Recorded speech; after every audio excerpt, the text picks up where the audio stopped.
Well, good morning, everybody. I'm John Slutsky, and this is a meeting of the Air Quality Control Commission. This Friday, November 21st, 2025. It is 9:02 in the morning. We are convening this meeting in person at CDPHE in the Saban Clare Room via Zoom. Please be advised this meeting will be recorded and streamed live via YouTube. The recording will also be made available for public viewing after the event. We have 9 commissioners on hand today. Good morning, commissioners. This is a quorum, and that would include Curtis Reeder, Dan Blankenship, Martha Rudolph, who is online, Greg Thomas, myself, Gary Arnold, Jana Milford, Shelley Miller, Jim Sewell, and they are here virtually. 2 commissioners. We are supported today by commission staff, Jeremy Murray, our administrator, Robin Willey, and Corey Holler, our counsel, and Jenny Ray, our program coordinator. We're just going to dive into our rulemaking hearing. I am passing the gavel to Commissioner Reeder. Thank you, Commissioner Slutsky. The Commission will now continue our hearing to consider proposed elements to Colorado State implementation plans under the 2008 and 2015 Ozone National Air Quality Standards and revisions to associated regulations, including Regulation Number 3, Regulation Number 7, Regulation Number 11, Regulation Number 25, Regulation Number 26, and the air quality standards designations and budgets. We will do rebuttal testimony today. As usual, we will go through rebuttal in the same order as we did the direct testimony, with the exception of the division going last. So according to the official sheet that I've been given, in terms of time remaining, the Regional Air Quality Council has 10 minutes, JWIG has 26 minutes, LGC has 16 minutes, Civitas has 14.5 minutes, Colorado Chamber has 4 minutes, CPA has 7 minutes, Oxy has 4 minutes, Suncor has 5 minutes, Weld County has 3 minutes, and the division has 47 minutes. So with that, we will get started with rebuttal testimony, and I would invite the Regional Air Quality Council to come forward with their rebuttal testimony. Pleasure.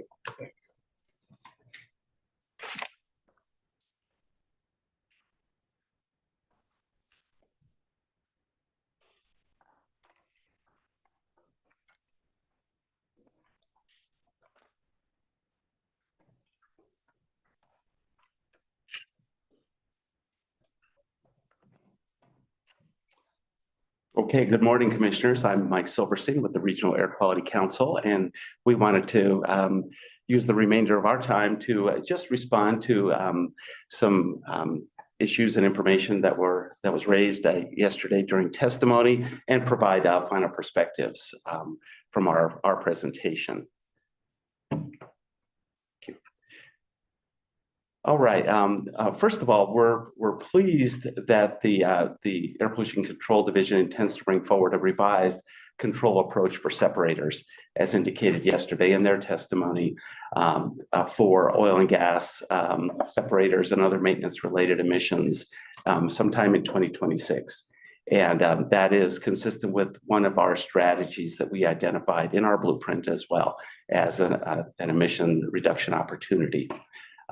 Then related to emission inventories for oil and gas, we heard quite a bit of conversation and information yesterday about the accuracy of oil and gas inventories and how they're presented in the state implementation plan inventories that are proposed.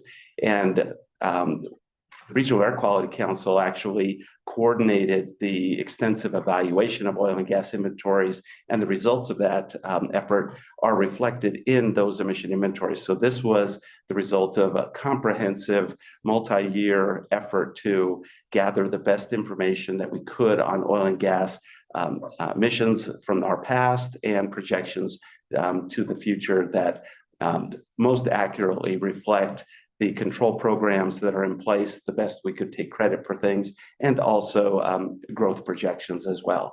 And we have a link there that would inform the commission about the work done to make those emission inventories as accurate as possible, as representative as possible. Okay, the next point, we presented this slide about ozone trends. And we just want to reiterate that ozone is a major concern for our area. We're out of compliance. There's multiple days every year, ranging from 20 to 50 days in the summer where we exceed the ozone standards somewhere in our non-attainment area. And we also recognize that fire is a significant contributor to ozone concentrations. And on the right of this slide, we added some information. We have a predictive tool now that we hope can help in distinguish between those days where fire has a significant contribution or potential contribution to high ozone, and those days that fire doesn't. And so that we can then look at the data and reflect on how important fire is in either preventing our future attainment or to evaluate emission control programs. And so we could look at by calendar year, we see 2020 and 2021 as very, very significant high probability days for fire and smoke to impact ozone. But in recent years, dramatically less. And so we encourage that continued assessment, the division to pursue exceptional events, a justification where appropriate, where fire is really the dominant factor, but for fire, we wouldn't have had an ozone exceedance in the region. And it's most important that this work be done in 2024 and beyond. Go next. And this next slide also speaks to inventories. We hear a lot about modeling and inventories and how accurate they are, and we've reduced emissions, but ozone isn't improving. Well, this is just a graphic of measured nitrogen dioxide emissions, NO2, through satellite observation, and it shows that NO2 is holding steady and even increasing in our region. Our inventories say it's going down, but the data, the monitoring data say it's not changing in recent years. It has dramatically reduced in our past, but in our last 5 to 10 years, we're pretty flat. And so different data points here, but I just wanted to illustrate that inventories and modeling don't tell the entire story. And so we need to look at local sources to determine where best we can make improvement in our region. And I'll turn things over to Tom Moore. I think that one's on. Thank you. Good morning, Commissioners. Just a couple of topics here. This topic was extensively discussed yesterday, and we didn't offer any slides on it during our testimony because it wasn't part of the formal adoption or rulemaking agenda, but just wanted to share some information. We have a fair amount of experience looking at background ozone. There's more than one way to define it, so it's kind of an operational definition. The cartoon at the bottom shows some of the ways that people do define it, some of the considerations. All these things are happening at the same time. So background ozone is an approximation. We pull up some example estimates specific to this non-attainment area. This was extensively studied in the middle teens there, because EPA was adopting the 70 ppb standard. They held a workshop in 2016. Their work shows 41 up to perhaps 50 as the background concentration. There's a statistical study published last year that makes linear regression estimates to refine that. And then we have these global models, which again are based on a lot of assumptions, and they feed in and they show the ranges that you see here. So again, in that sort of mid to high 40s range.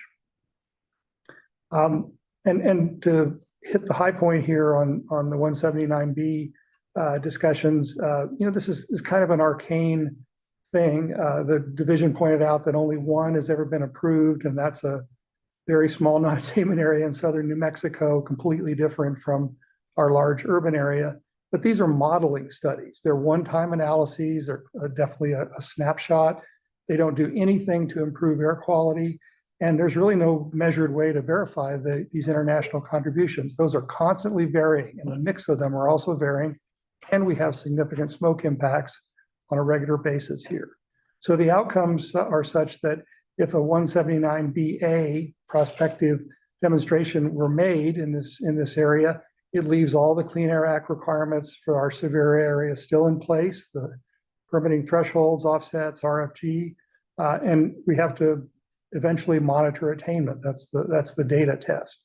It is a pathway to have an EPA approvable attainment demonstration for the 70 standard, looking out 4 or 5 years. The retrospective demonstration doesn't do much for us, but it may be helpful if we don't measure attainment of the 75 standard. Again, even after we do that demonstration, it would leave us with all the existing requirements in place. I'll pass it over to Kira. Thank you. And we just wanted to end today by bringing it back to the blueprint that we discussed yesterday and saying that based on the conversations that we've heard yesterday, and I'm sure as they will continue today, we think that they showcase the need for a strategic plan on how we will attain the ozone standards. And that is something that the state has a lot of strategic plans and things in place to work on ozone as well as other air quality issues. But this is currently something that does not exist. And that is why the RAC in our role thinks that this is an appropriate thing to be working on at this time. And as part of the blueprint, some of the points that have come up and that we think are relevant going forward are the additional technical analyses that will come out of the blueprint work, giving us additional information, quantifiable information about the costs and benefits of various strategies, deploying new modeling tools, and reducing uncertainties. The evaluations of these control strategies and development across all emission source sectors, looking at all of those. There are no easy solutions at this point. And then coordination and collaboration with partners across government and other states experiencing similar non-attainment challenges, and with diverse stakeholders across a range of industry, et cetera. And then we wanted to affirm that we are looking to seek attainment, and that is our goal, as we stated yesterday, but also see the value in significant and more immediate environmental and public health benefits that can come from implementing air pollution strategies. So with that, I'll say thank you again for your time, and we look forward to opportunities to continue to inform you on the blueprint work in the future. Great, thank you very much for your rebuttal testimony. Are there any commissioner questions? Yeah. Go ahead, Commissioner Slutsky. So in regards to 179B, that chart that the division had yesterday, the donut chart, not quite a pie. That's just etched in my mind. And that really prompted my comment that you guys were optimistic. I was really saying I wasn't. But there's quite a discrepancy between those. And if you could dig into that a bit, I believe their number was 67 something PPI, and that would have been background. It would included out of state, out of country, fires probably from Canada. And yours is maybe more attainable and would give me reason to live. Can you talk about that a bit? Sure. Thank you for the question. I'll start and but encourage Mike and Kira to join in. So these are not measurable estimates, and we have to really keep that in mind because we don't have any way to verify 67 or 55 or 47. It's the result of a modeling study. So if any of your assumptions are wrong, high, low, for any of the inputs, that means that the Sure, but your numbers are modeling as well. because we're trying to present the point, Commissioner Sutsky, that's the only way to do it. And we're not, because there's a particular pie chart or donut chart presented, that's not the end of of trying to reach controls because, a quarter to a third of all the emissions are local. So that's the part that we control. That's the way the Clean Air Act directs us to focus on that. When you ask for the division to request exceptional events, and that, I don't know if that's happened in Colorado. It has for PM10, I think, in the past. But those, remind me, those are just for incidents, maybe for a week or even a day. Those don't, and that's what you're saying, that we would have our old SIP numbers still in place. It wouldn't really affect our classification and our status. But if we had a year like 2024, which you're recommending, that would be significant. That's right. The exceptional events are, neither rare nor exceptional. It's kind of a term of art. So EPA's guidance says they can only accept and endorse exceptional events for decisions that they have to make. They're what they call regulatorily significant. So what happened in 20 and 21 is no longer significant, even though those were huge smoke years. 24 through 26 is Because that's our they're going to make a decision, formal Clean Air Act decision based on that. So, what Mike was articulating is there should be a reasoned, careful analysis of what can be excluded and that would change the averages, the compliance data, because those high smoke days would be excluded. And 24 really did stick a knife in our design value for our current one. That's right. That's right. And I appreciate you mentioning public health, because all of this is just paperwork. The emissions are still there, people are still breathing them, and I think not everyone will get solace from. Question? Yeah. Okay. I can see Robert. Question mark. I was staring at you. I'm just thanking them. Do you appreciate my thanks?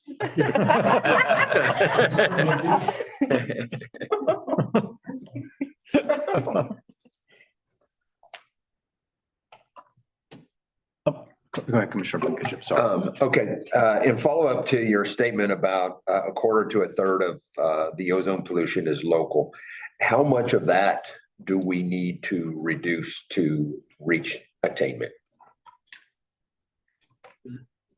Yes, again, this would be an exercise in modeling and inventory analyses, but our design values, our monitored values are in the upper 70s for ozone. They're about 7 parts per billion over the standard. So we need a 10% reduction in measured ozone to get down to 70.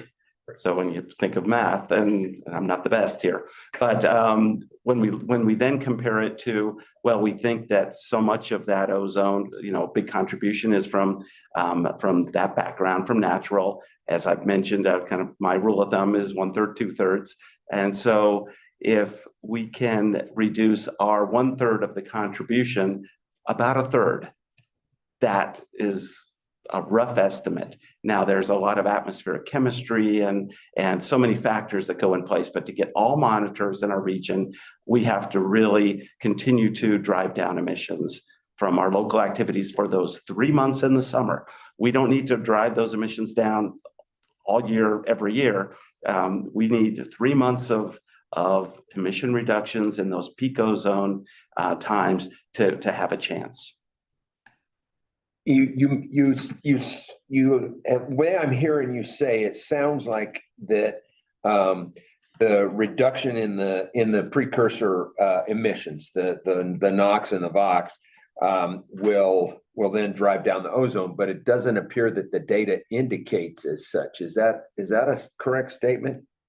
Well, the monitoring data, if you look at, for example, monitors in the North Front Range in Weld County, we see dramatic ozone reductions due to emission. The only thing I can say is they're result of emission control measures over the past 20 years that are really affecting those monitors up north.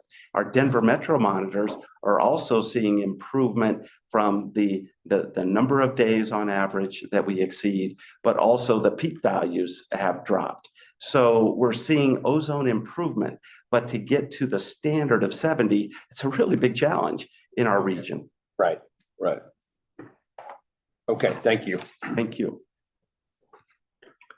I want to speak up because my hand's up and I'm Oh, I'm not sure sorry. you noticed. That's Yeah. all right. Go ahead. I wanted to just make a quick comment, but I note that a commissioner has already done this, but I did want to return back to slide 3, which is the parts per million of ozone, and note has already been done that, 20 and 21 are very high, also high smoke, but 2024 is also high and not high smoke. So an explanation of that high value doesn't resonate with the smoke. That was already noted, but I'm going to repeat it. Can you go to the next slide, which is the NOx slide? And I'm trying to figure out what your point here was of this slide. If you could repeat that for me, I'd really appreciate it. Well, sure. We heard and we've talked about our emissions over the years dramatically improving. We have emission control programs for vehicles and industrial facilities and other sources that have we believe reduced the emissions. But when we look at, and those are paper calculations, they're not measured. So we assume that NOx is going down. NOx emissions. But when we look at the monitoring data in the recent years, the NO2, the result of NOx emissions, is relatively flat according to satellite measurements. And so are we really seeing the NOx reductions that are calculations for mobile sources, industrial facilities, and it's our work. We're helping in preparing this work, the RAC and the division and our contractors and the EPA and others. So, point well taken. Requires us to take a look at the way we calculate emissions because the measured values don't reflect that. And do you see these? I haven't looked at the NOx data for the last 5 years. Do you see this with ground-based measurements as well? Thank you, Commissioner. I'm not going to try. I'm not going to try and answer that question, quantitatively. But we did work with the division and Colorado State University to submit a proposal for a field study that we completed last summer that measures all the chemical reactions that are going on near the monitors and around the area. So we expect to come back and be able to report next year on what we've been assuming incorrectly and what we've been assuming correctly about the chemical process in the atmosphere.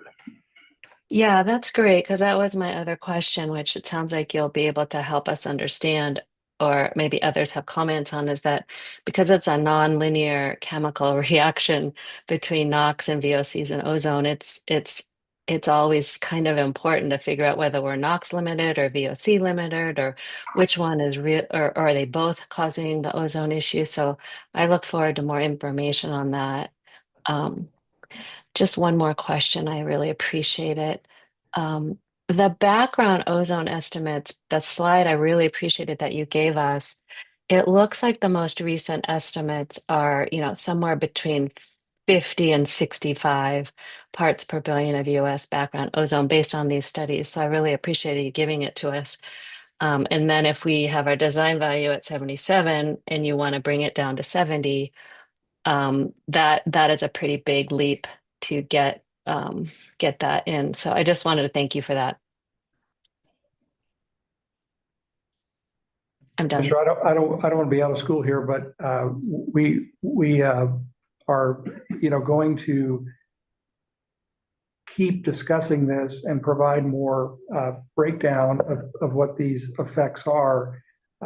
It's in the context of the modeling that was presented yesterday and the distributions. We'll always be coming to you all with these snapshots. So we're not completely in control of what those estimates are at a given point in time. Thank you. Thank you, Commissioner Miller. Commissioner Sewell, you had your hand up briefly. I don't know if your question got asked in. Yes, Commissioner Miller asked that question. I was just curious why inventories are going down for NO2 and satellite data are showing something else, but. Okay, great. Thank you. Commissioner Thomas, did you have a question? Yeah, thanks for that. The background one, I think Commissioner Miller asked already. The last slide, I know this came up in the various rebuttal presentations, but I'm just trying to figure out, are you asking for the blueprint to be acted upon? I mean, it seems like it's going to go forward whether it was acted upon or not. So I'm just curious. I know you reiterated your intent for the blueprint, but I'm confused about what the ask is. Thanks for the question. No, we are not asking for any action from the commission on the blueprint at this time. So this is simply an informational presentation on that. And the only request that we do have is potentially to have additional opportunities to share updates with you all on the blueprint progress. Thank you. Commissioner Milford, go ahead. So thank you to other commissioners who've asked some of the questions I would have asked. But on the background ozone estimates, the point that I take away from your slide 6 today and the comparison with the NREL monitor estimate that we saw yesterday is that there's a variety of estimates out there. Not that any one of these or even the most recent is necessarily the best estimate. Would you agree with that? Wholeheartedly. Thank you. You have a question? Go ahead. I'd like to build on what Commissioner Miller said, or maybe that just struck something home. And my question is about, is this area NOx limited? And especially, excuse me, in regard to what is easier, a better way to reduce ozone? By continuing to reduce NOx, we've done a pretty good job over the years. Or is it, even though we're NOx limited, is it maybe more worthwhile to go after VOCs? Thank you, Commissioner, for the question. So the built into all this modeling work recently completed is a discussion and analysis of that. And generally we are NOx limited, except in the more downtown monitor sites where there's just a lot more pollution in general. But VOCs, of course, come from natural sources like trees and as well as man-made sources. So they're roughly equal, the amount of VOCs that are coming from natural and man-made sources. So reductions in that area don't have as much effect on ozone as reducing NOx, because NOx is, predominantly a combustion product from man-made activities. So we have completed modeling tools that we'll be continuing to share and push out there. They offer us coefficients where if you reduce NOx and or VOC, it gives us the corresponding change in ozone. So this is the first time we've been able to do that, and we'll be using that in our planning going forward. I know just enough about air chemistry to some silly assumptions. So maybe you could do that for me. There's a point where you reduce NOx and you actually affect ozone, you actually produce ozone. And do you have an idea, are we close to that? I'm thinking not, because you keep recommending that we reduce NOx, but where is that point where we're doing more damage than we want to? Well, that is an unknown, but and it's when you reduce emissions and also all of a sudden, and it can be neighborhood based or even regional based, that if you reduce NOx significantly, now there is, because NOx was breaking down ozone, when there's an excess amount of NOx, to use those kind of phrases, that now those NOx emissions aren't there to actually scavenge ozone, and ozone concentrations are not reduced by that NOx, or they could go up. You could also drive down NOx, and then all of a sudden the VOCs become more important. And so then you can get into a VOC limited state. And that can happen, we have such a big non-attainment area with such a diverse geography and source mix, that we could be NOx limited in one area and VOC limited possibly in another part of the region. So we are in general NOx limited, which drives us to think that reducing NOx emissions is the most effective approach. But it doesn't mean that you don't chase VOC emission reductions as well, because they can be important, and certain VOCs are much more reactive than other VOCs. So if we reduce the highly reactive VOCs, that can be, that can have a dramatic impact in a NOx limited environment. So it's really complicated. Thank you. I had one question, maybe building a little on Commissioner Miller's question about slide 4 in the NO2. And I may need Commissioner Milford to help me formulate this question.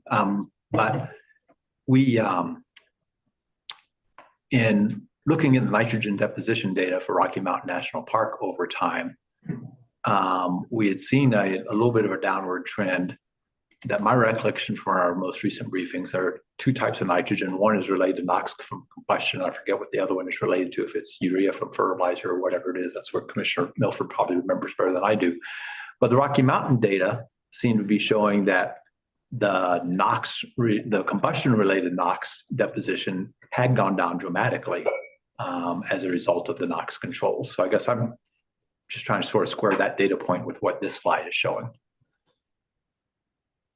So the slide was 2-dimensional in the sense of there was a presentation of inventories to count the emissions of engineering estimates, and those appear to be going down dramatically. They're not measured, they're estimated.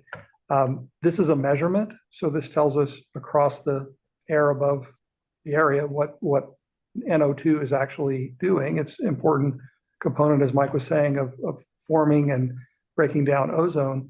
The deposition that occurs at Rocky Mountain is occurring at a single point, and it's the product of, it's the end point of the fate of the nitrogen. So it's several steps away from what we're reporting here on this slide. This is, broadly integrated, big columns of 4 to 10 or 12 kilometer cells on the ground.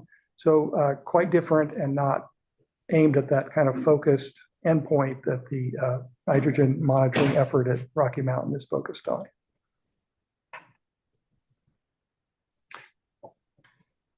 So I understand the way it works, Rocky Mountain, it's the upslope flow though from all those areas over the eastern plains, and those big cells that you're measuring with this is what results in that deposition. So I understand the point that it's a point source versus, but it seems like there should be some correlation there, and there seems not to be, and maybe that's just error bars on all the data make it overlap.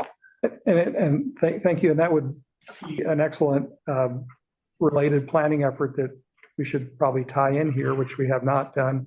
We're showing you the intermediate situation here, day to day. That's what these top-down measurements are telling us, and the way that deposition monitoring is done, it's after it's down to a particle and it's landed in a monitor, and very different, even different from ozone, which is still quite subject to change. So, okay, thank you. I appreciate the thoughts. Go ahead, Commissioner Milford. I'm going to ask this question, hopefully to move us forward.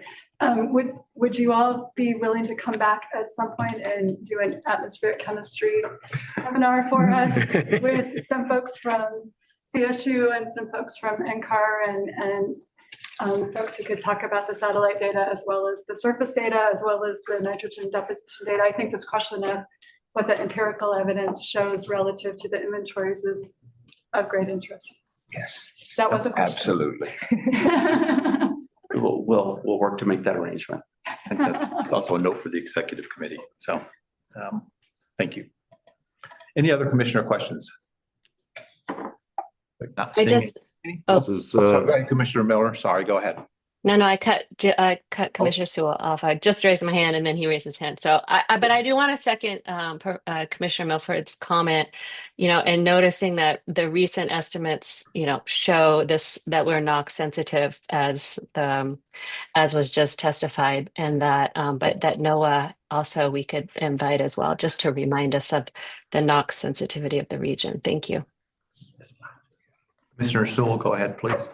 Yeah, my question was about a comment earlier, atmospheric chemistry here, but have we looked at reactive VOCs, and do we know what those are yet, or? Sure, I could address that. Yes, our crack team of scientists at the division, our consultants, and staff, we know what those VOCs are. Auto exhaust, highly reactive VOCs, consumer products, many consumer products that are, have high evaporative content, are highly reactive, the chemicals within consumer products, and many other, combustion-based VOCs, gasoline vapors, another one. So we know what they are, and there are many control programs that can address them, and many in our blueprint that we're wanting to explore can have a positive effect on those VOC emissions.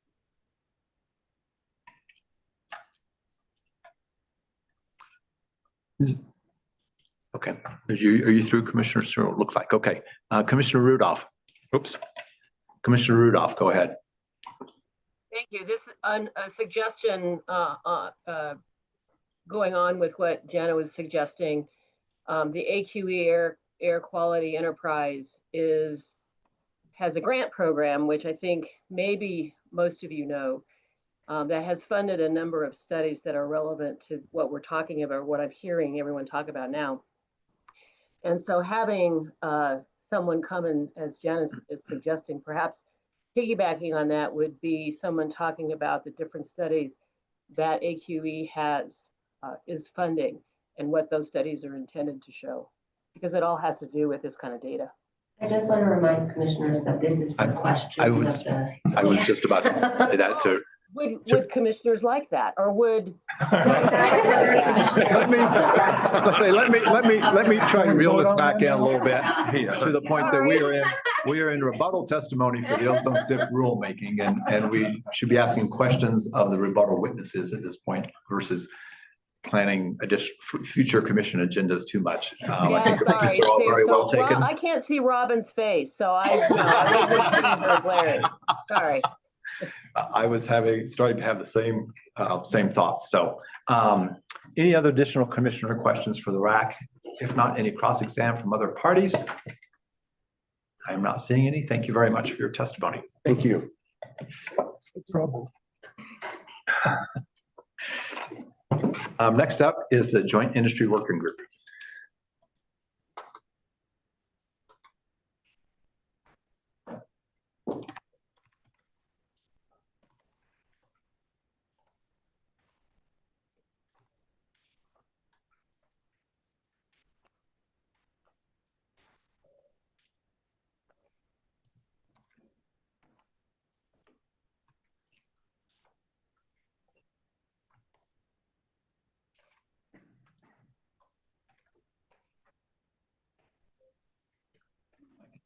Nowhere here.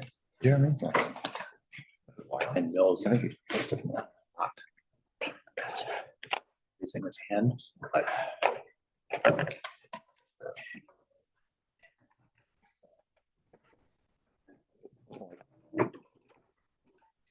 Let's do this. Good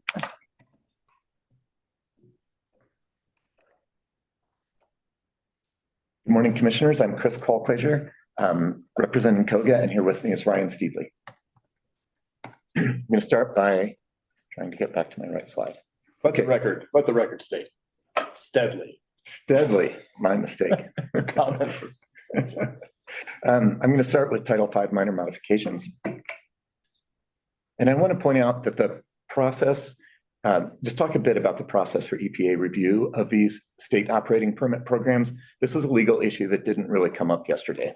EPA reviews Title V programs when Colorado submits them. This is not a SIP revision. It is a federal review, but it's separate from the SIP. If EPA disapproves a program or decides after the fact that there are that inadequacies have arisen, EPA can send a notice of inadequacy. I'm sorry. Maybe, I don't know. But EPA has not done that here. So they have not sent Colorado a notice of inadequacy. But the way this process works is states develop the plan, they submit it to EPA for approval. Colorado has done that. EPA fully approved Colorado's Title V program in 2000. EPA can later notify a state of inadequacy or that they're not administering it properly. And that could include saying that Colorado is not offering sufficient opportunities for public comment. If they do that, the state would have 180 days to respond. But again, that has not happened.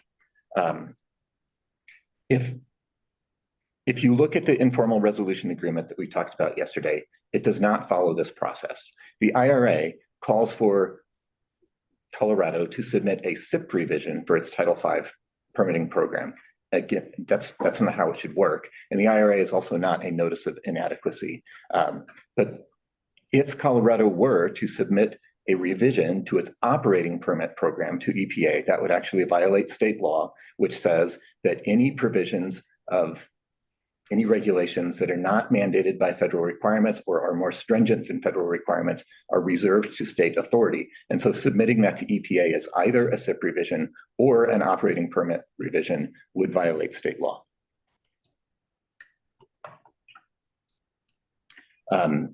We also continue to believe that a Title V minor modification proposal is not needed. There's no indication that the current rule is problematic or not working correctly.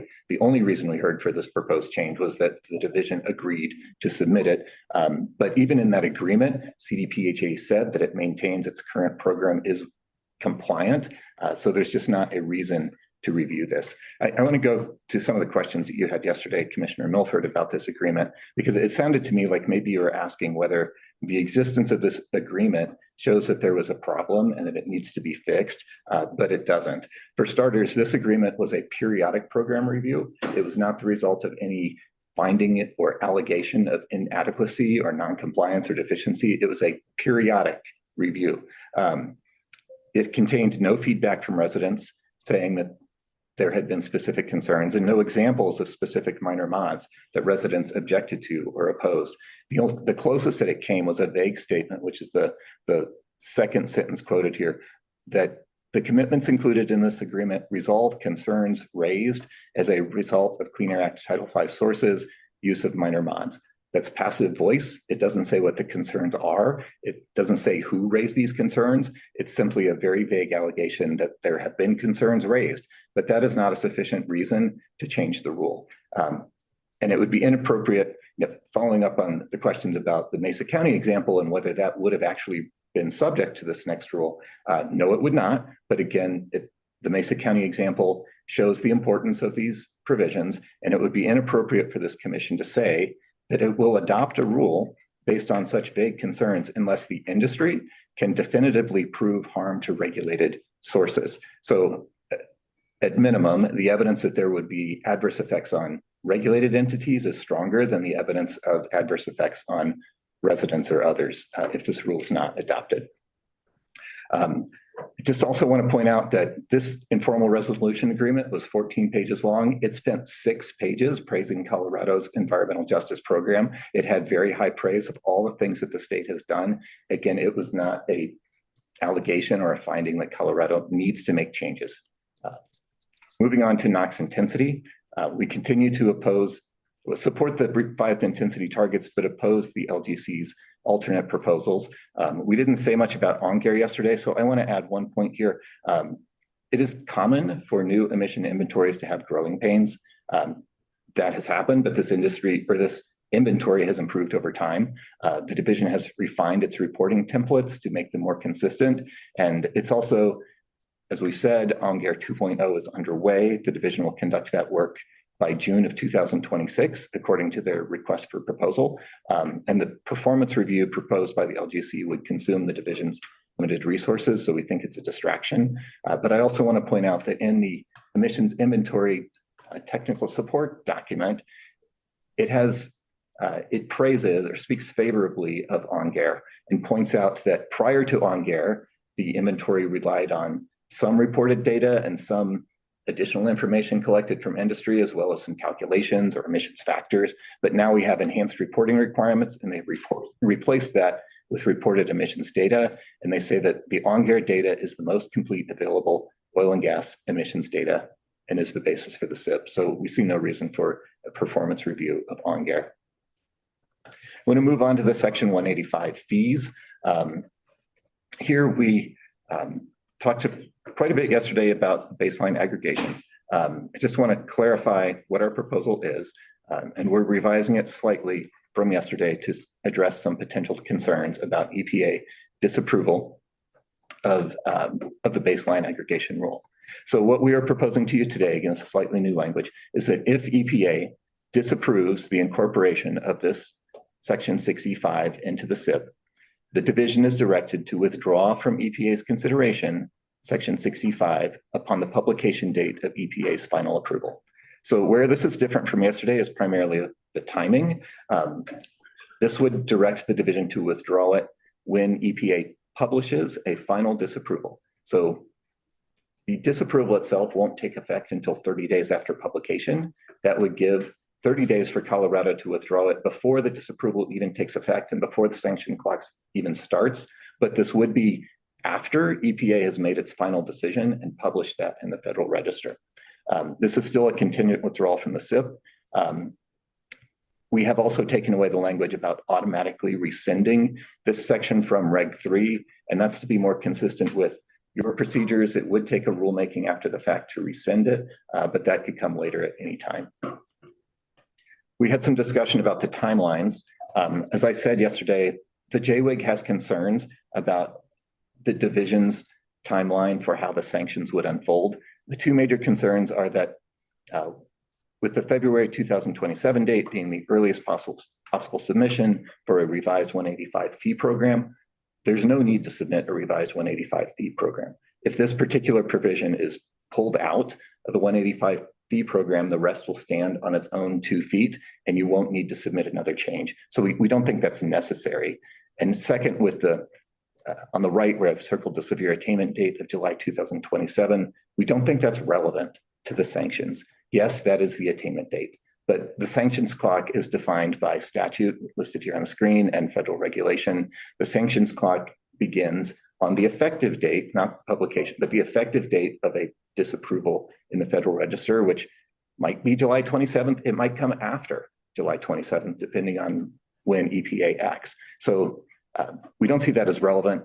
The division said yesterday that the fee program would be needed on the severe attainment date of July 2027. We don't agree with that either, because the fees would not actually be applied until 2028. They apply to the calendar year following the attainment date. So they'd be applied in 2028 and collected in 2029. So again, we don't see that date as being important.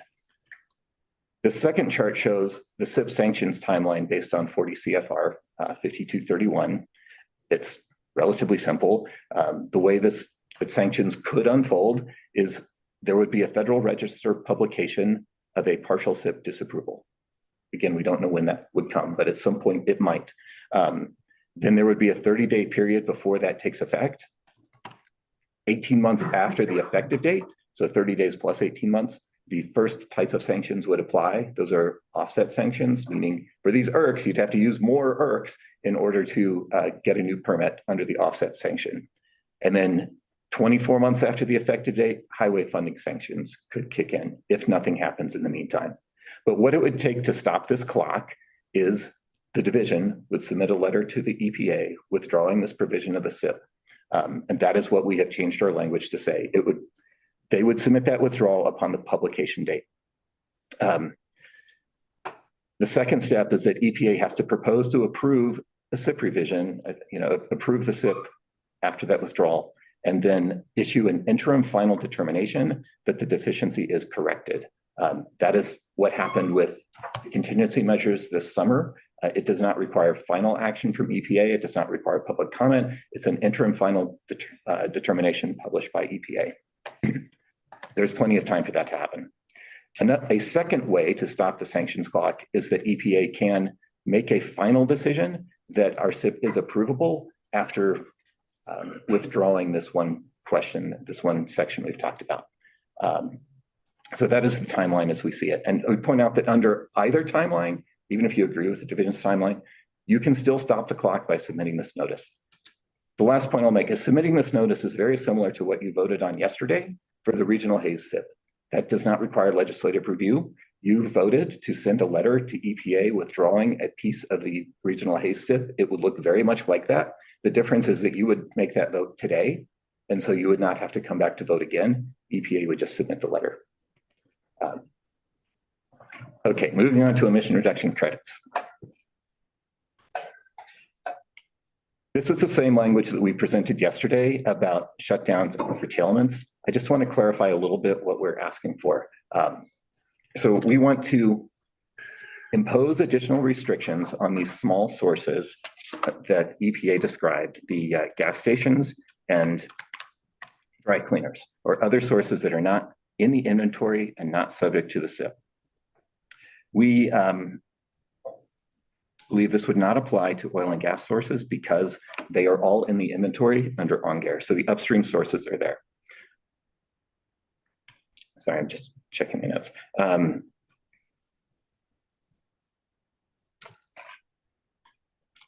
But again, this is our language from yesterday for the reg.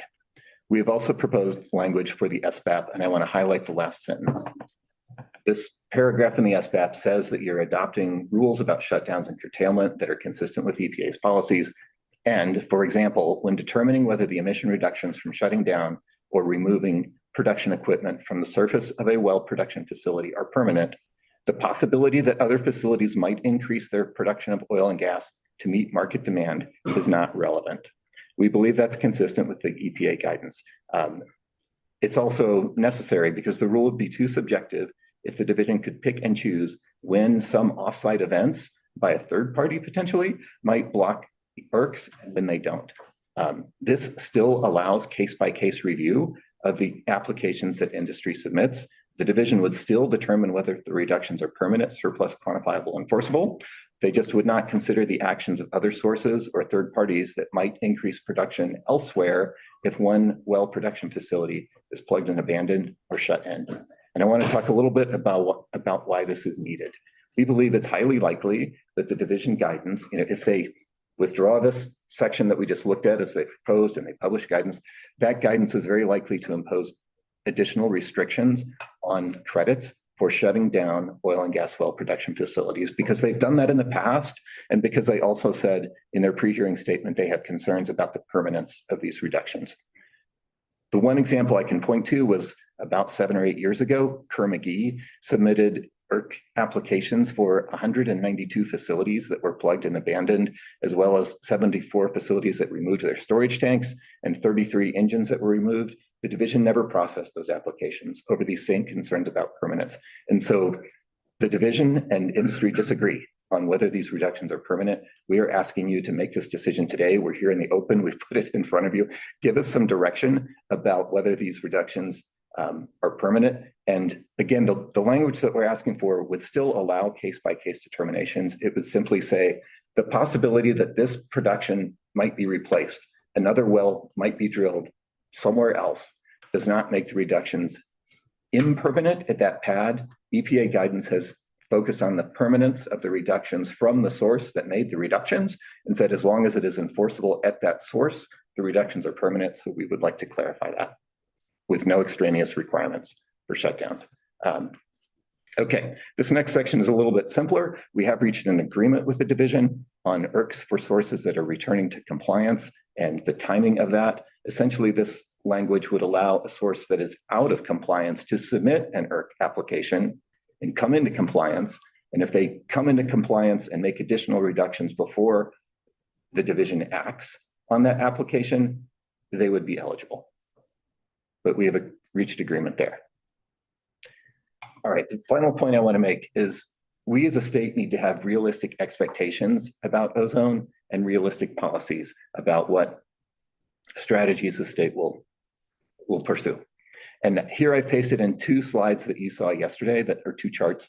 The chart on the left is from the division's direct slide 5, and it shows significant decreases in NOx over time. According to that chart, NOx is down from, they've got the ton per day numbers, but I'm going to multiply by the ozone season, 153 days in the ozone season. NOx is down from 75,000 tons per ozone season in 2011 to 36,000 tons per ozone season in 2023. And VOC is down from 42,000 tons to 21,000 tons. That's a win. Now, we saw a new chart from Mr. Silverstein this morning with some satellite data suggesting maybe in recent years that rate of decline has decreased. This industry would love to see new data, but first I've seen it, but Mr. Silverstein said that the long-term reductions have still been significant. So we should keep that in mind. Despite those large reductions, ozone has stayed flat. This chart on the right is from the RAC, and they said that there has been little to no reduction trend in ozone. And this makes us, or at least it should make everyone, step back and ask what the next rule to reduce emissions will actually accomplish. If reducing VOCs by 40,000 a season over the last 14 years has not moved the needle, what benefit can we really expect from another 3.7 tons, for example, for a separator maintenance proposal? Now, the JWIG has committed that we will engage on a separator maintenance proposal, and we will do that. I'm essentially saying, as an example, if we are at the point of looking for such small reductions because we have made the significant changes from oil and gas left, we should ask what benefits you can really expect from that reduction when history shows us this. We often hear people say, you know, we are in a severe ozone area and we need to do everything possible within our power. The industry agrees that we should act. We should do things that are consequential, things that are reasonable and that will be cost effective. But let's not pretend that it is necessary to simply do everything possible on the hope that it might get reductions or have ozone benefits that we have not historically seen. These facts should affect our strategy choices about what we do going on. Another way to look at the reductions from this potential 3.7 tons is to compare where we are before and after. And I tried to look for error bars. Our SIP inventory does not have an error range. It gives a very specific number without an error range. In the absence of that, I went back to the number of significant figures. So if you remember from 8th or 9th grade math, when you're multiplying things, you should not just keep all the decimal points because your calculator gives them to you. We started this inventory with 4 significant figures. I can't quite read it, but I believe it's 142.7 tons of NOx. So if you multiply that, that's per day. If you multiply by 153 days in the ozone season, you should only keep 4 significant figures.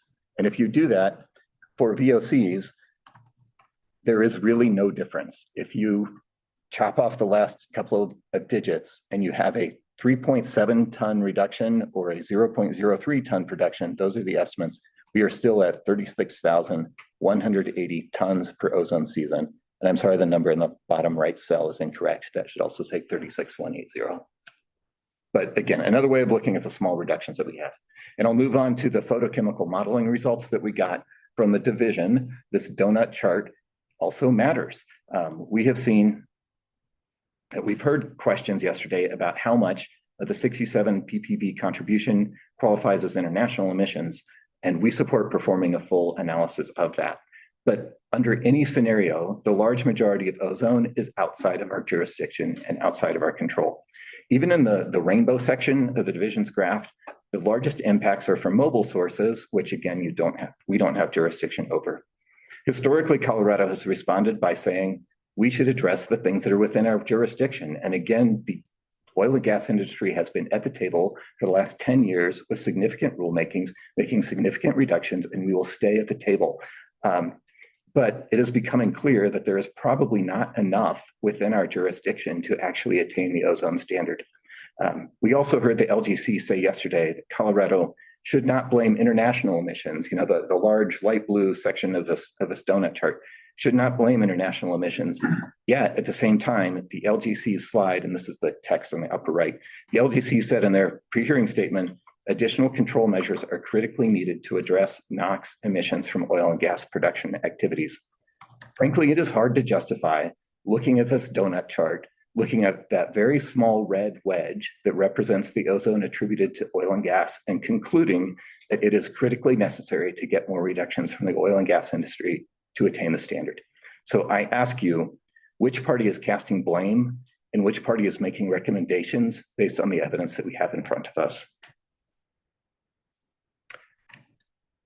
We had some discussion about international emissions and exceptional events. Commissioner Milford, you pointed out yesterday, there is no proposal before the commission for a vote, and that is true. You are not being asked to take any action on international emissions today, and also no analysis of that exists to our knowledge. But the reason there's no proposal and no analysis is because the RAC and the division have not prepared one. And so we are asking the state collectively to prepare that analysis. In the past, they've said it was too expensive or would consume resources. We believe it's important to pursue. We would ask the state to begin a technical analysis ASAP. There are significant benefits of pursuing relief. Prospectively, in the 2015 NACs, or that non-attainment area, there's the possibility of avoiding reclassification to serious or severe. And there's also the ability to have a SIP approved, even if we cannot model attainment. If we show we would model attainment, but for international emissions. Retrospectively, for the 2008 NACs non-attainment area, while there's no ability to avoid a bump up to extreme, and if you ask me questions, I'd love to point that, clarify this, there is no automatic bump up to extreme if we fail to attain, but what 179B could do is avoid the Section 185 fees.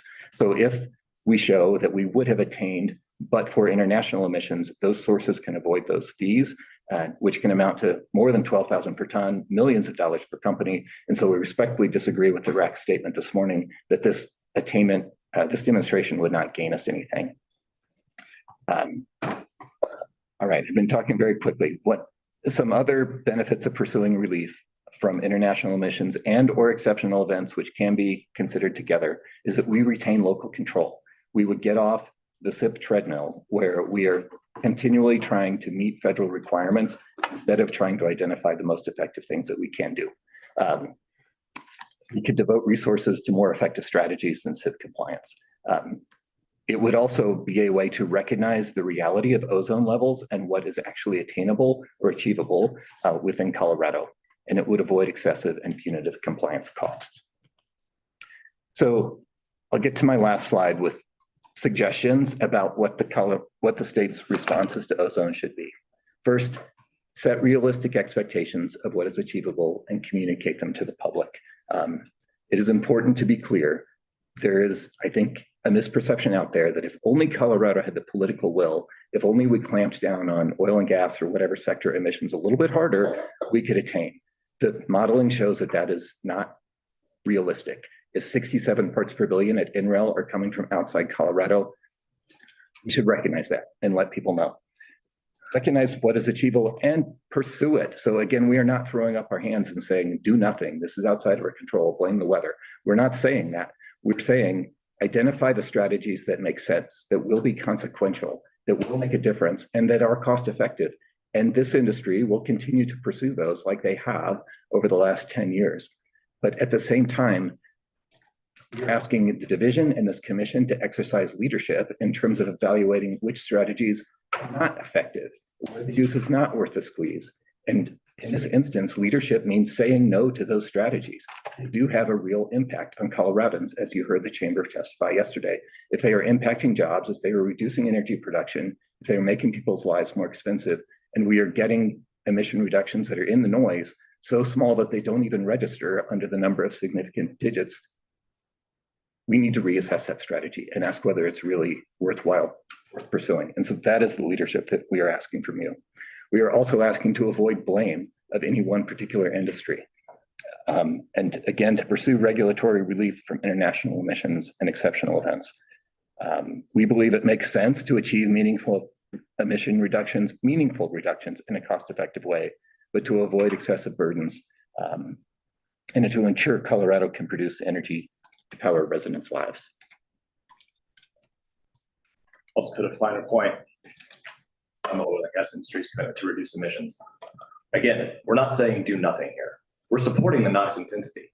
That is something that has worked and that we are supporting going forward. Outside of this rulemaking, we're also supporting the division's implementation of Quad OC, which is a methane regulation that will have as a co-benefit additional VOC reductions. But if you read the RAC's reports, from what I read in there, ozone formation here is more NOx sensitive than VOC sensitive. And we're supporting a rule in the NOx intensity program that will make actual impact. So again, just to emphasize what Chris is saying here, we have to look at the whole picture, and we're looking to the commission for leadership on this issue today. Thank you. Thank you for your testimony. Are there any questions from commissioners?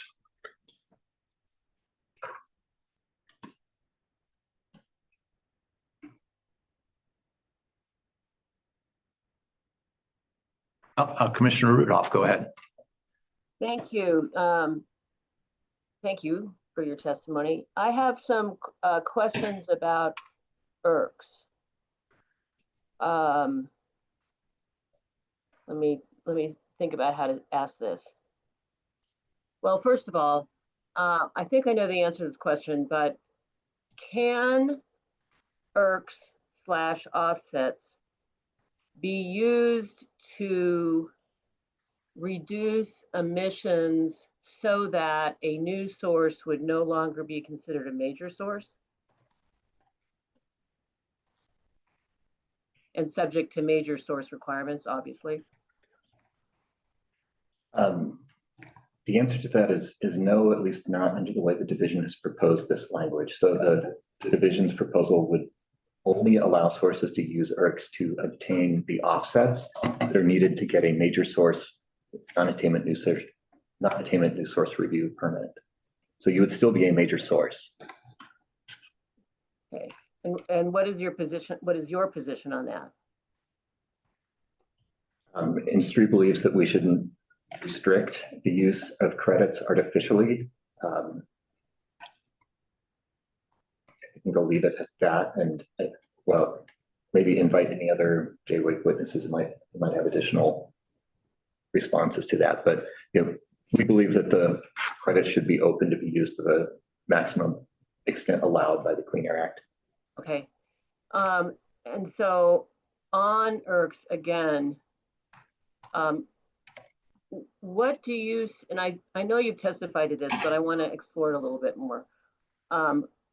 What do you see is the actual purpose of allowing an ERC? What benefit is it? What's the ultimate goal that well, just what's the, yeah, I'll just leave it at that. Thank you for the question. The main benefit is that Colorado needs to find a way to continue to have economic growth in the metro area with the recognition that we are going to be an ozone non-attainment or at least a maintenance area for a very long time.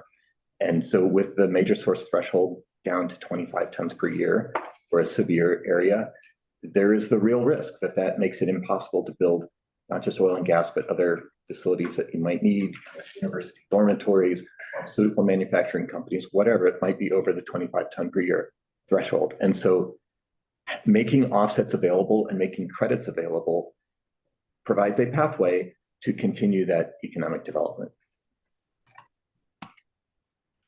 Do you see the use of ERCs as a way of a goal of ERCs is to reduce emissions? Yes, I would agree with that because the offset is more than a 1-to-1 ratio. You'd need to have a 1 to 3, 1.3 tons of offsets for every 1 ton of new emissions that are authorized. So in your view, that's another benefit of using an ERC. Yes, that is one of the goals of the program, is to incentivize emission reductions. Okay. All right. Thank you. I'll pass it to another commissioner. I got to look at my notes again. Thanks. Other commissioner questions? Commissioner Milford. I'll just follow up on Commissioner Rudolph's question regarding use of offsets to basically establish synthetic minor status. Is that a fair way to say? That was her question, I believe. Yeah. So what are the ramifications for the neighbors of the major source that chooses to use offsets instead of on-site reductions in that situation? Good question. The source would still need to go through modeling and demonstrate that it's not causing or contributing to a NAAQS violation. So it should not lead to. Sources would still need to go through modeling or some other ambient air quality impacts analysis to show that they would not cause a NAAQS violation. So if it does allow the construction of a source that is greater than 25 tons per year, but uses offsets to become synthetic minor, that it should not contribute to a NAAQS violation. I guess I'd like to follow up on that.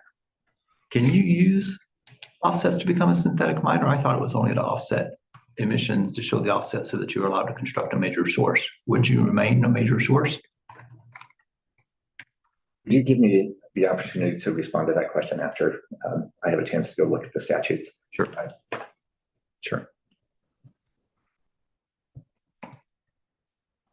Other commissioner questions?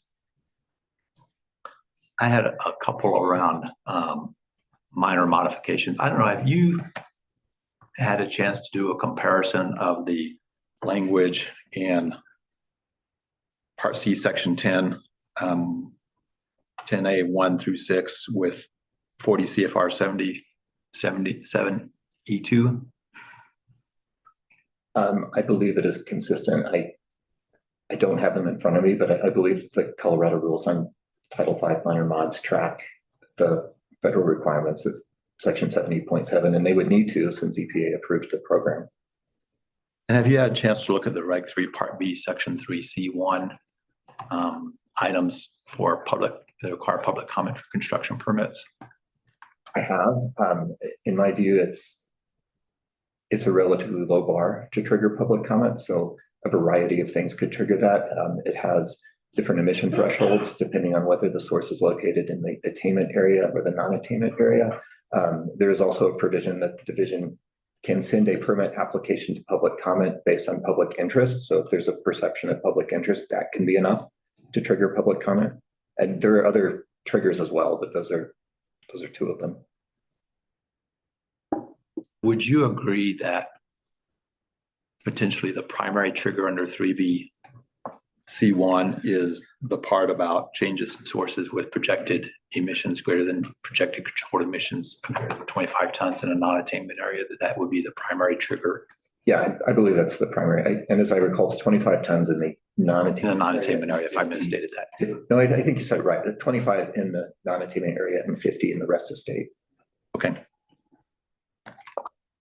Thank you. Not sure if I had anything else.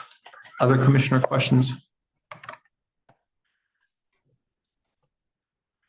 Maybe a moment to look. I'm not sure if there was.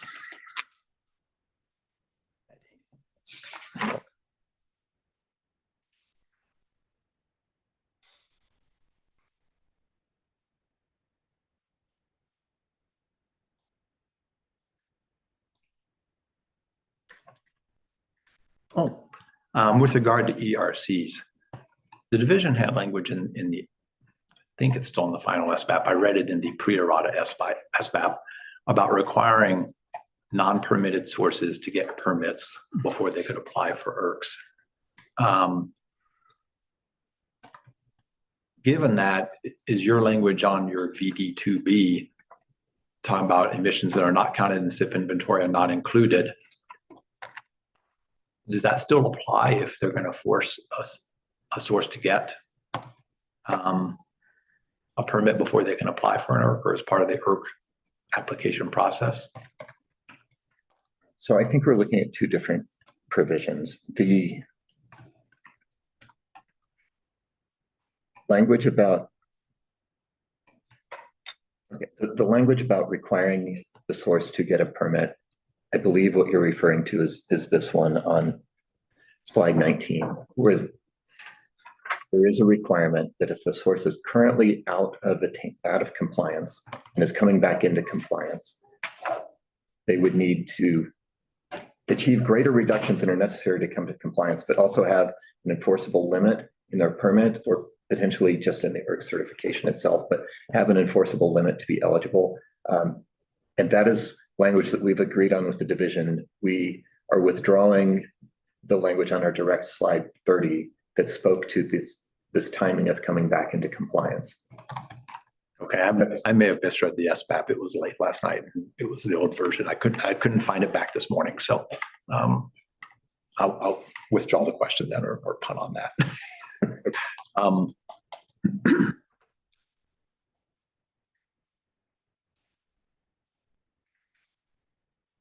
Okay, I think that's all of my questions. No other commissioner. Oh, Commissioner Rudolph, go ahead.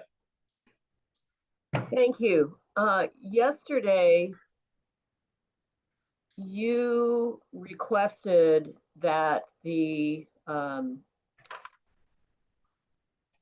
the proposed language prohibiting mobile sources, getting ERCs from mobile sources become a state-only provision.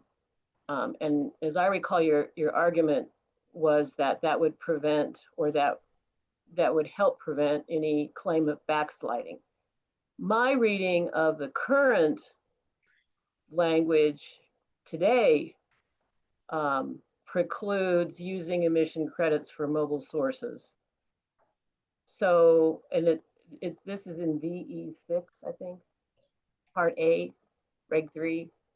No emission reduction credits are allowed for mobile sources unless those sources are subject to ambient impact and new source review permitting. Can you comment on that? Yes, Commissioner Rudolph, thank you for liking that too. The current language is frankly very confusing when it says that no credits are available for mobile sources without going through permitting, because the permitting is a stationary source concept. And so is the ambient air quality demonstration. So it's really unclear what that means. The JWIG supports withdrawing that section because it's just unclear what it means. I think you might also be asking, if we now make this provision about mobile sources state only, would this today be considered backsliding from what is currently in the rule? Yes, that is possible. I think that, and because the language as written is hard to understand, I think it's unlikely to be viewed as backsliding, but even if it is better to make that determination now, have that go through the process with EPA now so that it's out of the way or completed if Colorado does seek to pursue mobile source credits in the future. Okay, thank you.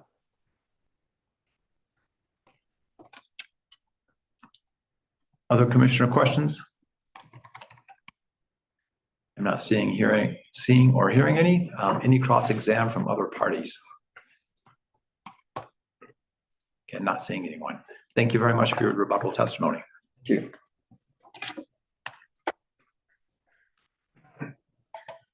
Commissioners, it's 10:20. We've been going almost an hour and a half.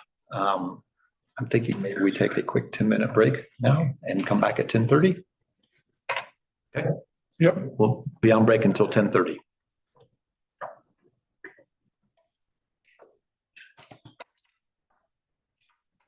I was going to make a comment about using ERCs and not ERCs.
So colleagues on the commission, the plan at this point is that we will hear rebuttal testimony from all of the parties except the division. And we will break for lunch at that point, which I'm guessing is going to be 11:30-ish.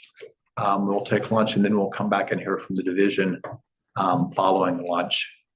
So if that, I'm just checking to see if that is everyone okay with everyone on the commission.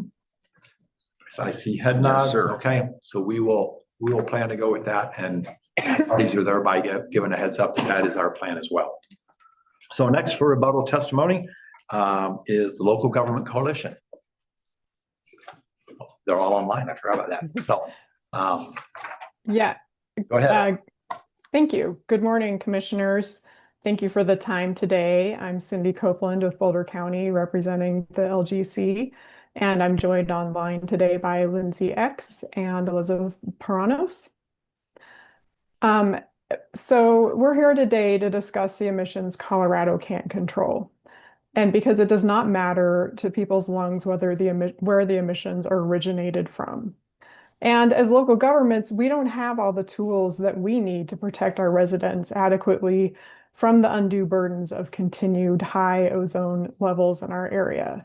So that's why we so often come before this commission asking for public health protections, just for that, to protect the residents that are live in our areas and have been impacted for years by high ozone concentrations in many cases.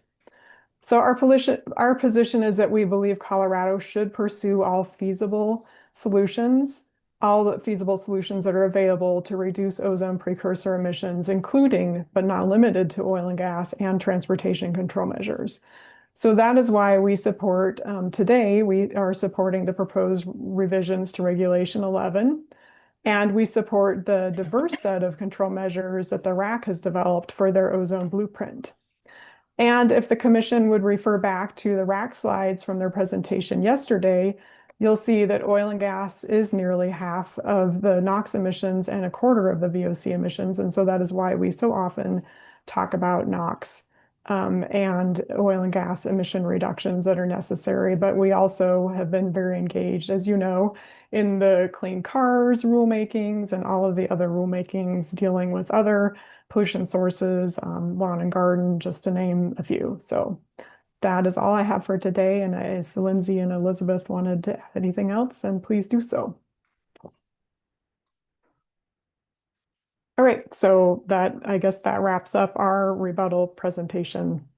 We're happy to take any questions. Thank you.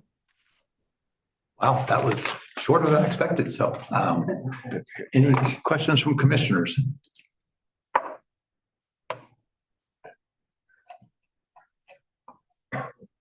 Okay, I am not seeing any. Any cross-exam from other parties? I'm not seeing any. Thank you very much for your testimony. Thank you.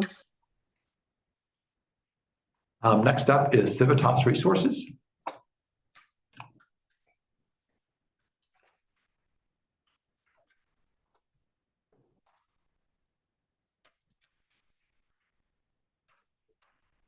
Morning, commissioners. Cole Killian here from Davis, Graham and Stubbs on behalf of Civitas Resources, and we don't have any rebuttal testimony today. Thank you. Any cross-exam or questions from commissioners? No, any cross-exam? Okay, I'll thank you. Thank you. Gonna be at 45. So we may be changing the plan. Okay, next up is the Colorado Chamber.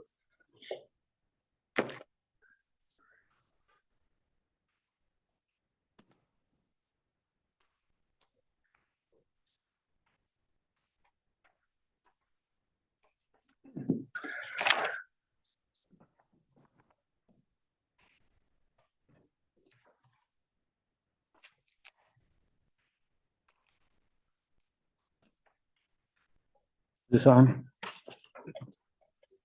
Unless I'm hitting it. I'm inept when it comes to this. Good. Thank you, commissioners. Dave Coleman again from the Colorado Chamber. A lot of good discussion on 179B yesterday. I want to expand on that. First important point, we need to understand that we have two of our neighboring states are actively pursuing 179B applications, Arizona and Utah. This is extremely important for us to acknowledge because if they are successful and Colorado does nothing, that could put Colorado in a significant economic disadvantage. In Arizona, you heard about them yesterday. They worked with several local governments to submit the application. EPA gave a recommendation to approve. RAC said today that 179B is arcane and only approved for one small area. Well, Arizona changed that. And with a new federal administration, there are now new opportunities. 10,600 square miles with over 5 million people in Arizona is no longer small nor arcane. Utah, I believe it was not mentioned yesterday, but Utah is also working on it. They started it in 2021. EPA recently rescinded some previous guidance on 179B, and now the EPA and Utah are working together and progress is being made. So we have two neighboring states doing this. NARAC also said there was no way to verify some of the information in the 179B. How do we know this unless we perform the technical analysis?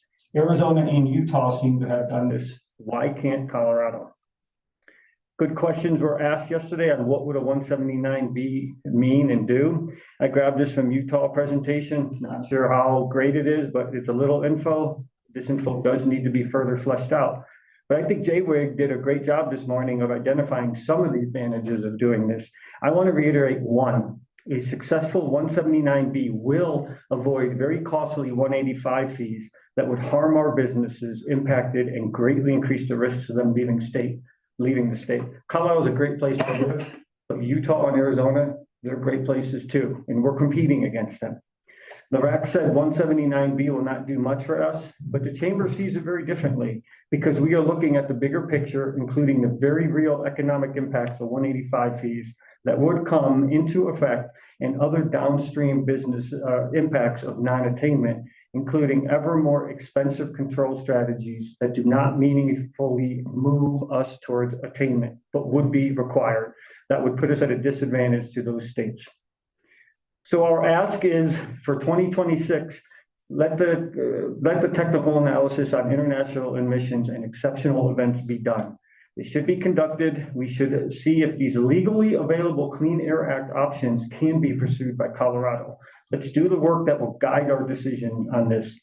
It's as important to emphasize that the Clean Air Act includes 179B as an avenue for the exact situation that Colorado is in. We cannot have tunnel vision and focus only on control strategies at this point, because as the data is showing, control strategies alone will not get us to the 70 parts per billion. Arizona and Utah have figured this out. We should too. We ask that the commission encourage the division to work on this technical data in 2026, and the chamber is willing to partner in any way to help make that happen. Minor mod real quick. Looks like I got 40 seconds. Sweet. Just a summary from yesterday. I talked about that quite a bit, and I just want to hit some key points. Number one, the division acknowledged the rules are compliant as of now. Number two, the change is not needed to comply with the informal agreement that was signed by the EPA with just 7 days left in the previous president's term. Number three, rejecting the change will preserve an important streamlining tool. We need all of those that we can get at this point. There are a lot of unknowns if we were to apply this, and that came out yesterday in the questions. As I said yesterday, very easy solution to that. You don't have to have the brain damage of figuring out all those questions. The solution is just to reject the change. With that, I'll take questions. Thank you. 10 seconds left. Thank you for your rebuttal testimony. Are there any questions from commissioners?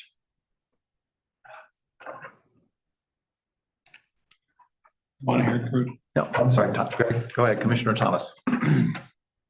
So we've heard a lot of discussion about the minor modifications change. Can you reiterate what the chamber's main concern is with that change? You said it's compliant. You said that it doesn't need to satisfy the IRA. Well, really, what does this come down to in terms of this change for the chamber? The big change is let's say it's 5 applications in a decade or more than 5, let's just throw that out. It takes away a tool that would allow, whether it's 5 companies or 5 entities, to go through a streamlined permitting process and get those minor modifications approved quickly, rather than a 2-year process, 1 to 2 year process, approval process, meaning they're not gonna be able to implement needed changes until the permit is approved in 1 or 2 years, rather than implementing a needed change relatively immediately. And that's the big problem with us. One of our big problems as a chamber we advocate for is permitting efficiencies. And that tool allows for permitting efficiencies in these narrow circumstances, and we shouldn't take that away. So that is our main process-related issue with the minor modification. Okay, thank you for that. Any additional commissioner questions?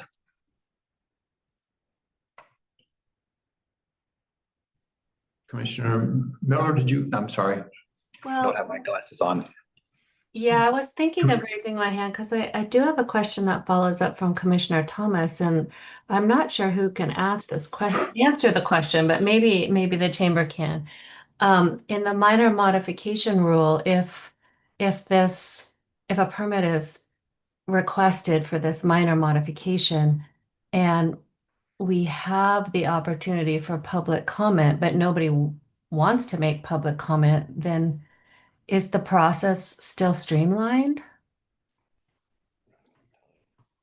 I guess my question is, I from what I understood from the Air Pollution Control Division is we're trying to allow for public comment within this minor modification request, but if there's no comment, then is the process still the same? I think from my perspective, the one way to answer that is they would at least need to wait for the comment period to end to show that there's no comment. So if that's 30 days, I'm not 100% familiar with the exact days, depending on if it's 30, 45, or 60 days. So they wouldn't be able to implement the change until those days have run out. So it won't be the same from that standpoint alone.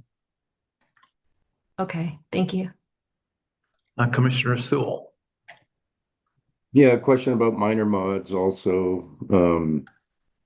I guess from my background, I'm thinking, and maybe you know the answer to this for Colorado, but if you do make a change through the minor mod process, you don't go through public hearing for that, but is there a chance for a public hearing later when you account for those changes in your next Title V revision? Or in our case, we had to get a Title V, but we made changes. But would there be a public comment later regarding your permit for the whole facility, including these changes?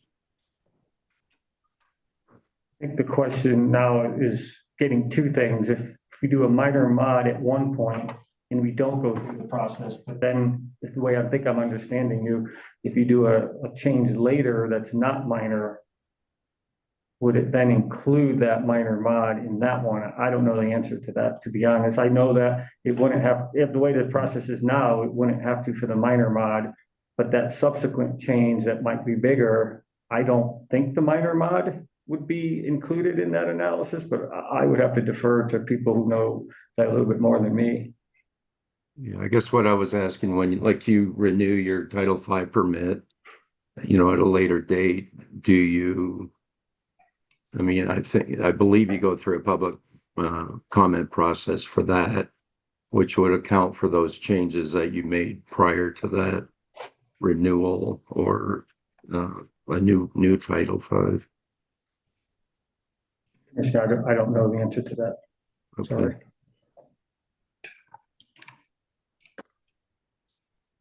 Other commissioner questions? I am not seeing any additional commissioner questions. Any cross-exam from other parties? And I'm not seeing anything. Thank you very much for your testimony. Thank you.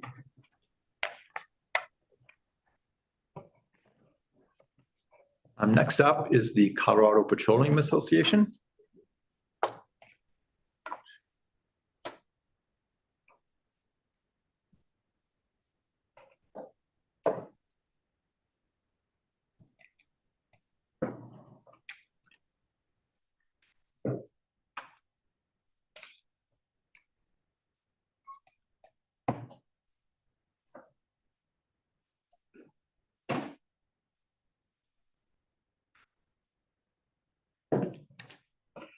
you. Good morning, Commissioners.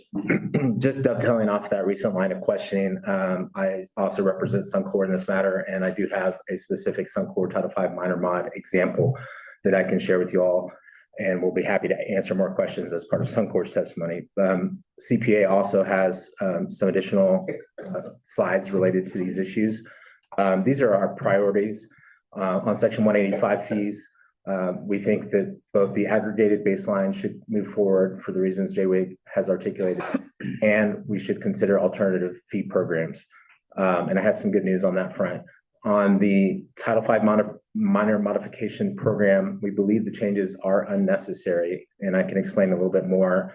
We do have some specific slides in this deck that compare the Part 70 requirements to the existing Reg 3 requirements, so you can see side by side how the programs are mirroring each other. And I'm happy to answer questions on that as well. And then on ERCs, we also believe that some of the revisions the industry has suggested will help meet program goals. And then last, if we have time, annual actual emissions. Quickly, I just want to jump to the end here on the 185 fee alternative fees program. This is language that we had proposed as part of the SBAP red line.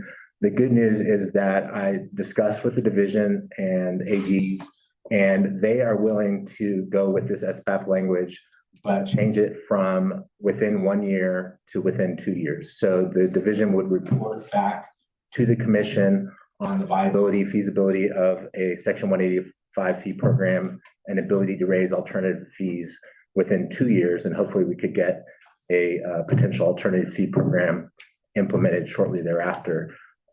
Going back, I included a few slides on alternative fee program and kind of the reason for it. And the reason for it is because there's a lot of other sources that are contributing to the ozone problem. And there's potential alternative fee programs that could potentially try to incentivize or reach those sources. And this is the 2026 inventory. And 45% of NOx is from on-road and non-road sources, and 30% of VOC from on-road and non-road sources. And so potential fee programs or incentive programs that could potentially replace engines or replace lawn equipment or whatever you may want to replace could be ways of meeting the Section 185 fee program requirements. And a couple of examples of alternative fee programs. This is from the Mojave District. This is the tractor replacement program that I was mentioning yesterday. The way that I've seen most alternative fee programs work is they come up with what's called a fee equivalency account. And so they basically calculate all the fees that are raised from some of these other programs that are trying to reduce emissions. And they basically try to kind of show the fees are equivalent to what you would otherwise raise from Section 185 fees. And this is a TCQ example from when EPA approved Texas's Section 185 fee program in 2020, and that was for the Houston area. Most recently, Texas has actually proposed to expand that program to a 2008 ozone standard for the Dallas area. They just proposed that recently, so it's likely the EPA would approve of Texas's program because of their prior approval of the Houston program. Briefly on minor modifications, again, we echo, I think, industry's just general consensus that the changes are unnecessary.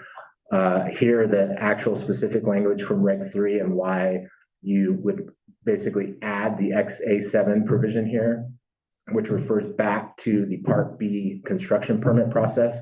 Just to be clear, you would have to go through a construction permitting process if you trigger the 3C1 criteria, which is a much more extensive permitting process, including public comment, but that's not it. It's not just public comment, it's the entire construction permit process that you would have to go through. And we think that's a significant issue because that could involve years of delay, whereas in the current minor modification procedures, you have the notice and go process where if you have a pollution control project or whatever it may be that is a beneficial project, you would be able to immediately permit under a minor modification. This is the exact same, just showing the current Reg 3, 6 requirements for minor modification procedures. why it's substantially equivalent to the Part 77E requirements. These are the same 6 requirements under Part 70. They're basically exactly the same programs. And then Part 70 has this subsequent provision which specifies that except for modifications qualifying for minor permit modification procedures under paragraph E2, i.e. the language we just looked at for minor permit modification procedures, the permitting authority has complied with requirements of public participation. So for all other types of permits, you have to go through public participation, but not for minor modification procedures. Again, this is EPA's own rules, Part 70, and we mirror those rules.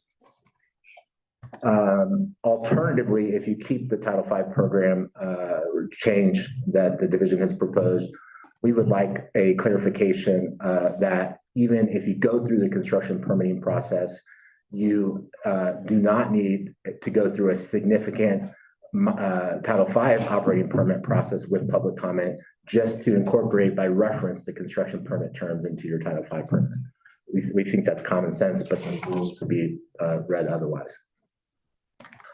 Briefly on ERC program revisions. We think that here's a slide just a little bit on timing and why the whole SEMS source test issue is kind of a problematic provision from our perspective, especially in terms of confirming baseline emissions. Happy to walk through this in more detail, but the gist of it is that you will apply for an ERC and potentially want to move forward with the project, but then you're just kind of sitting, waiting for the division to look at the permit application, which could take over 120 days before you commence that project. And it could take a lot longer than that, of course. And so you're waiting for the division to determine whether or not they're going to require baseline emissions testing in order for you to even get an ERC. So you're kind of in this limbo of ERC creation. This is the language that Jay-Week has proposed, and we agree with this language to strike the ability to require SEMS or source tests for baseline emissions purposes. Briefly on alternative sources on ERCs, we do believe that mobile source should be available to create ERCs.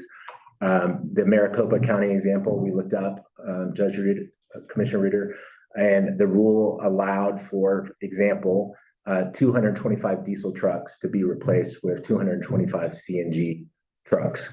And as you've probably seen on the road, you see the UPS natural gas CNG vehicles, those are reductions that you potentially could get.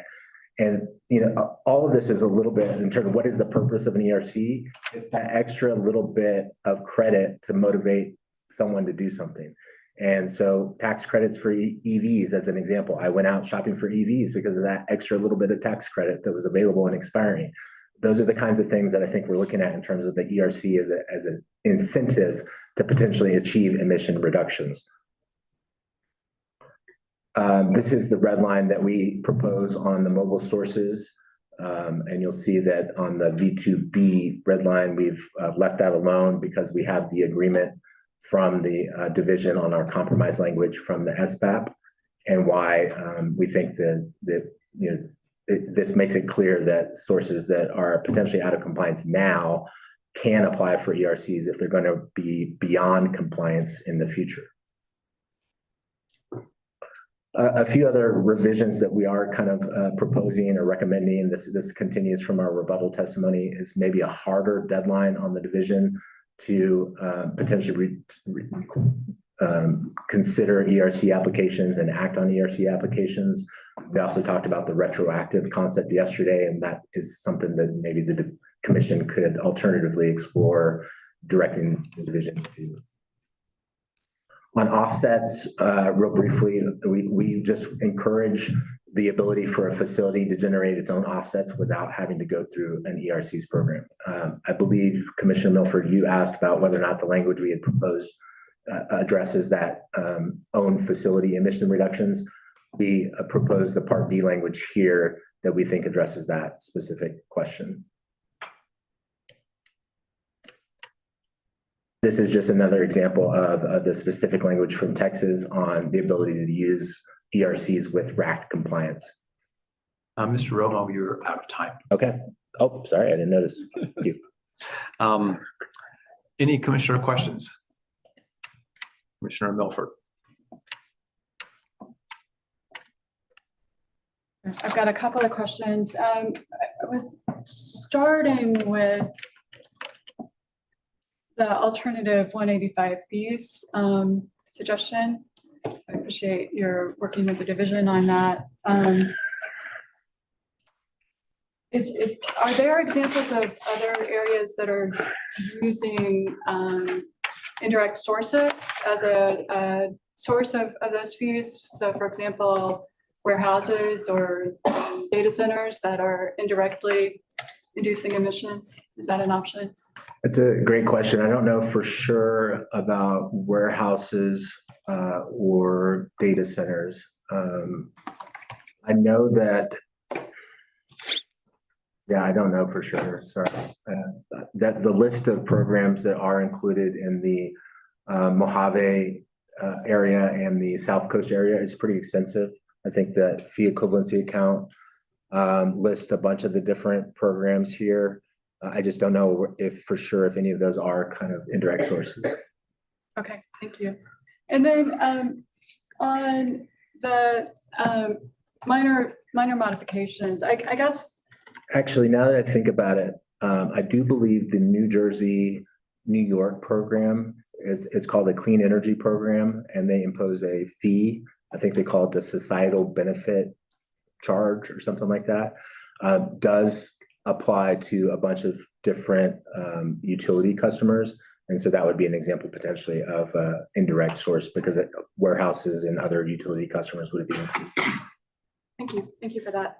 So the minor modifications, section 1007, I guess I don't understand your interpretation that you just suggested that if you don't qualify from the exemption for public notice or public comment, you have to undergo construction permitting requirements. We're still under the operating permits provisions of Regulation 3. And so you wouldn't be allowed to use the minor permit modification procedures. There's nothing here that says you have to instead go through full construction permit process, correct? This is just saying that if you don't meet the criteria in section 3C1, you can't use the minor permit modification to avoid public notice. I mean, respectfully, I disagree on the second sentence of XA7. I would read that if the project meets the criteria of Part B, Section 3C1, it must be processed as a Part B construction permit modification or a Part C significant modification. Those are both extensive permitting procedures. In particular, the Part B construction permit modification process, I think, is the one that we're talking about, where if you have to go through a construction permitting process, that is a much more extensive permit process. The division in their rebuttal slides cited the 5 facilities I think Commissioner Reeder asked about over the last 10 years that had that would be subject to this requirement. And I'm happy to talk about it now or later in Suncor's testimony. But the gist of it is an example of a. Let's hold that for your Suncor testimony if it relates to the Suncor facility. Sure. Okay, and maybe I can follow up with the division on my sort of question on XA7 as well. So then the other question I had, sorry, got a lot of questions for you, was about the internal offsets and whether those need to be credited as ERCs or not. So my understanding is that the provision already, if you are just using internal reductions for netting, would allow those netting reductions do not have to undergo ERC crediting. Is that correct? That's my understanding as well. Okay, so just to be clear, we're just talking about offsets where you're actually going to increase emissions at the specific facility and would like to use offsets against that increase. Correct. And I think the concept is very similar to netting in the sense that it's a Part D concept. Netting is also Part D. Netting is part of our approved SIP. Offsets is part of Part D. offsets as part of approved SIP. So if you can use your own internal emissions for netting, then we also believe that you should be able to use your own internal emissions for offsets. Okay, so I'm not sure I'm totally on the same page in terms of the outcome, but I think we agree on what the baseline is. So thank you for that. Yep. Other commissioner questions? So I wanted to circle back to the 185 alternative fees. So you said that you and the division have agreed on that SBAP language to add? Correct, with the 2 years instead of 1 year. And the reality is we're facing section 185 fees that would be imposed potentially in 2028 on 2027 emissions. And so the sooner we consider alternative fee programs, the better. But even within a 1 year period, it would be very difficult to get a alternative fee program in place by the time the 2028 fees are actually due. So the concept, at least my logic of agreeing to 2 years, even though it's not ideal, is that at the very least, we should explore the concept, and that if the division is willing to explore the concept with a little bit more time, then I think that's a reasonable compromise. I think the concept is potentially very useful, not just for gathering fees purposes, but also for the potential to incentivize some of those other difficult, hard to permit, hard to find sources to potentially reduce emissions. And whether it's lawn care equipment or warehouses or whatever it may be, potentially trying to gather those additional fees maybe could be an extra incentive to try to get those reductions that we need from other sectors. Okay, thank you. With regard to mobile source reductions, thanks for looking up that project. You talk, I guess a question I have is, and this may be outside your wheelhouse, but will achieving mobile source emissions reductions through a mobile source ERC being perhaps more likely to help at the problem monitors in the urban areas? I guess that's a question. I mean, definitely a question that's a little bit outside my wheelhouse for sure in terms of the overall effect, but I think you did hear earlier on the Commissioner Slutsky's question about the NOx limited versus VOC limited and the urban area being kind of a little bit different in terms of transportation and whatnot. I do think anything we can do to try to incentivize, reductions from difficult to incentivize sources, I think is a good idea. Okay. And one last question. You probably heard me ask JWIG about the 3C1 parts that trigger public comment for minor sources. And would you agree that I think it's 3C1A, but the one about for projects with controlled emissions of greater than 25 tons in a non-attainment or greater than 50 tons in an attainment area are the most likely, is the most likely provision that would move something out of the minor modification and trigger the 3C1? Yes, and that's an example that I have in hand on the Suncor project. And again, I can talk about it now or later, whatever you all want. I'll wait until then. Okay. Commissioner Miller, I think you had your hand up. Did you put it down? Yeah, I did. My question was answered. Thanks. Okay. Other commissioner questions? I'm not seeing any. Okay. Any cross-exam from other parties? I'm not seeing any. Thank you for your testimony on behalf of CPA. Thank you.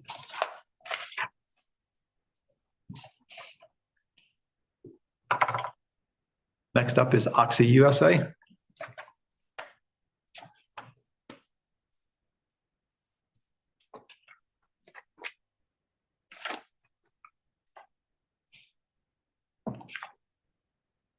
Good morning, Eric Wackerlin on behalf of Foxy. I'll make this very easy. We have no rebuttal like Civitas. Any commissioner questions for Oxy? No. Any cross exam? Okay, okay, thank you very much. Now next up is Suncor Energy.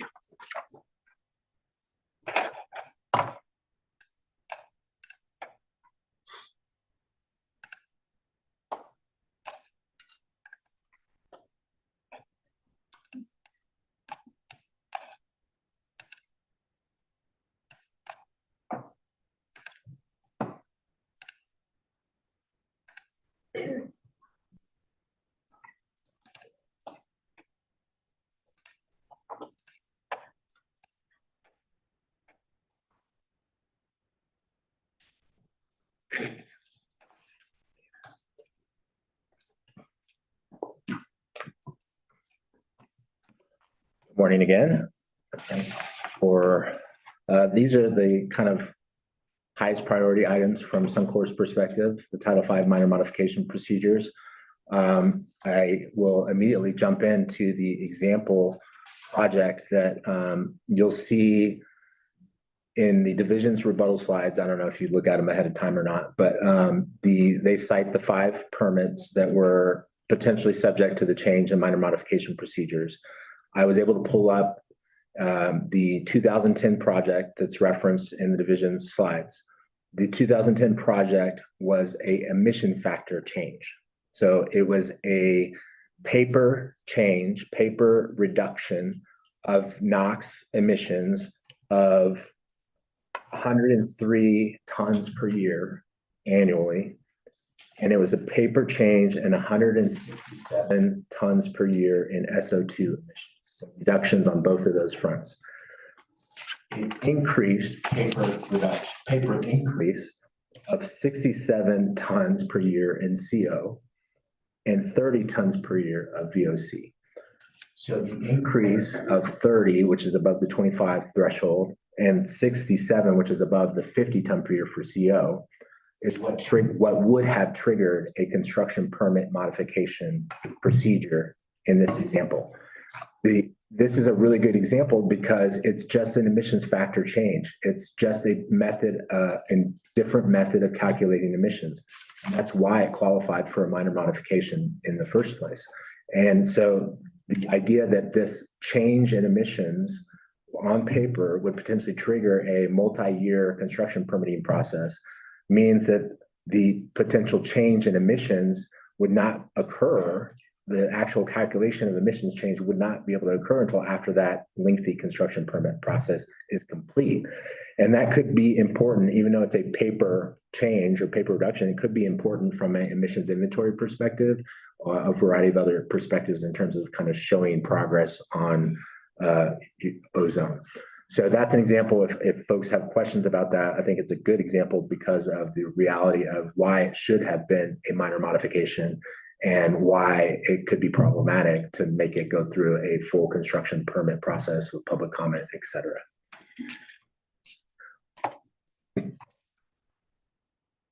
This is a, Suncor believes that maybe the division should have a little bit more of a hard time frame for processing ERC applications. We support the CPA red line, potentially require a firm deadline for when a ERC should be processed and approved. And this will be 90 calendar days of when the division reviews documentation of the reductions in the emissions. We also agree that the ERC program should not overly restrict ERC generation from mobile sources. And we also agree with the changes related to the SEMS and source test provisions.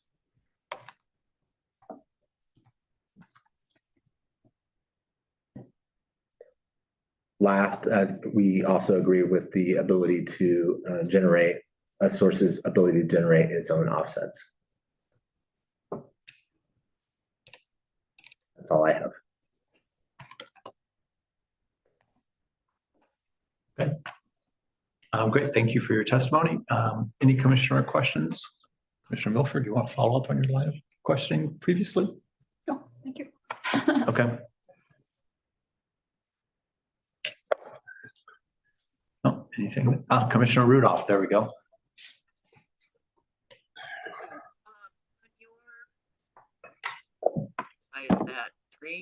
think.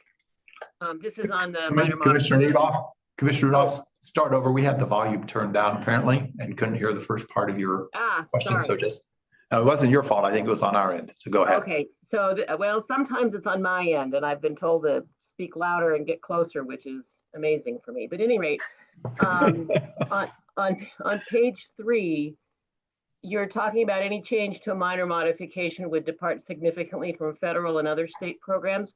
Are there other states that require the minor mod public input that the division is proposing, or any kind of public input on the minor mods? I'm not aware. I have not done a deep dive into other states' Title V programs to confirm that or not. I do recall from I think it was 2023, EPA proposed a quote unquote applicable requirements rulemaking. And in that, they were going to change the definition of applicable requirements in terms of how EPA would review Title V permits. And it was interesting because they were putting a lot of emphasis on Title V programs and public comments. And if a permit had gone through public comment, it would basically be getting less attention from EPA and EPA's review of Title V permits in terms of renewals.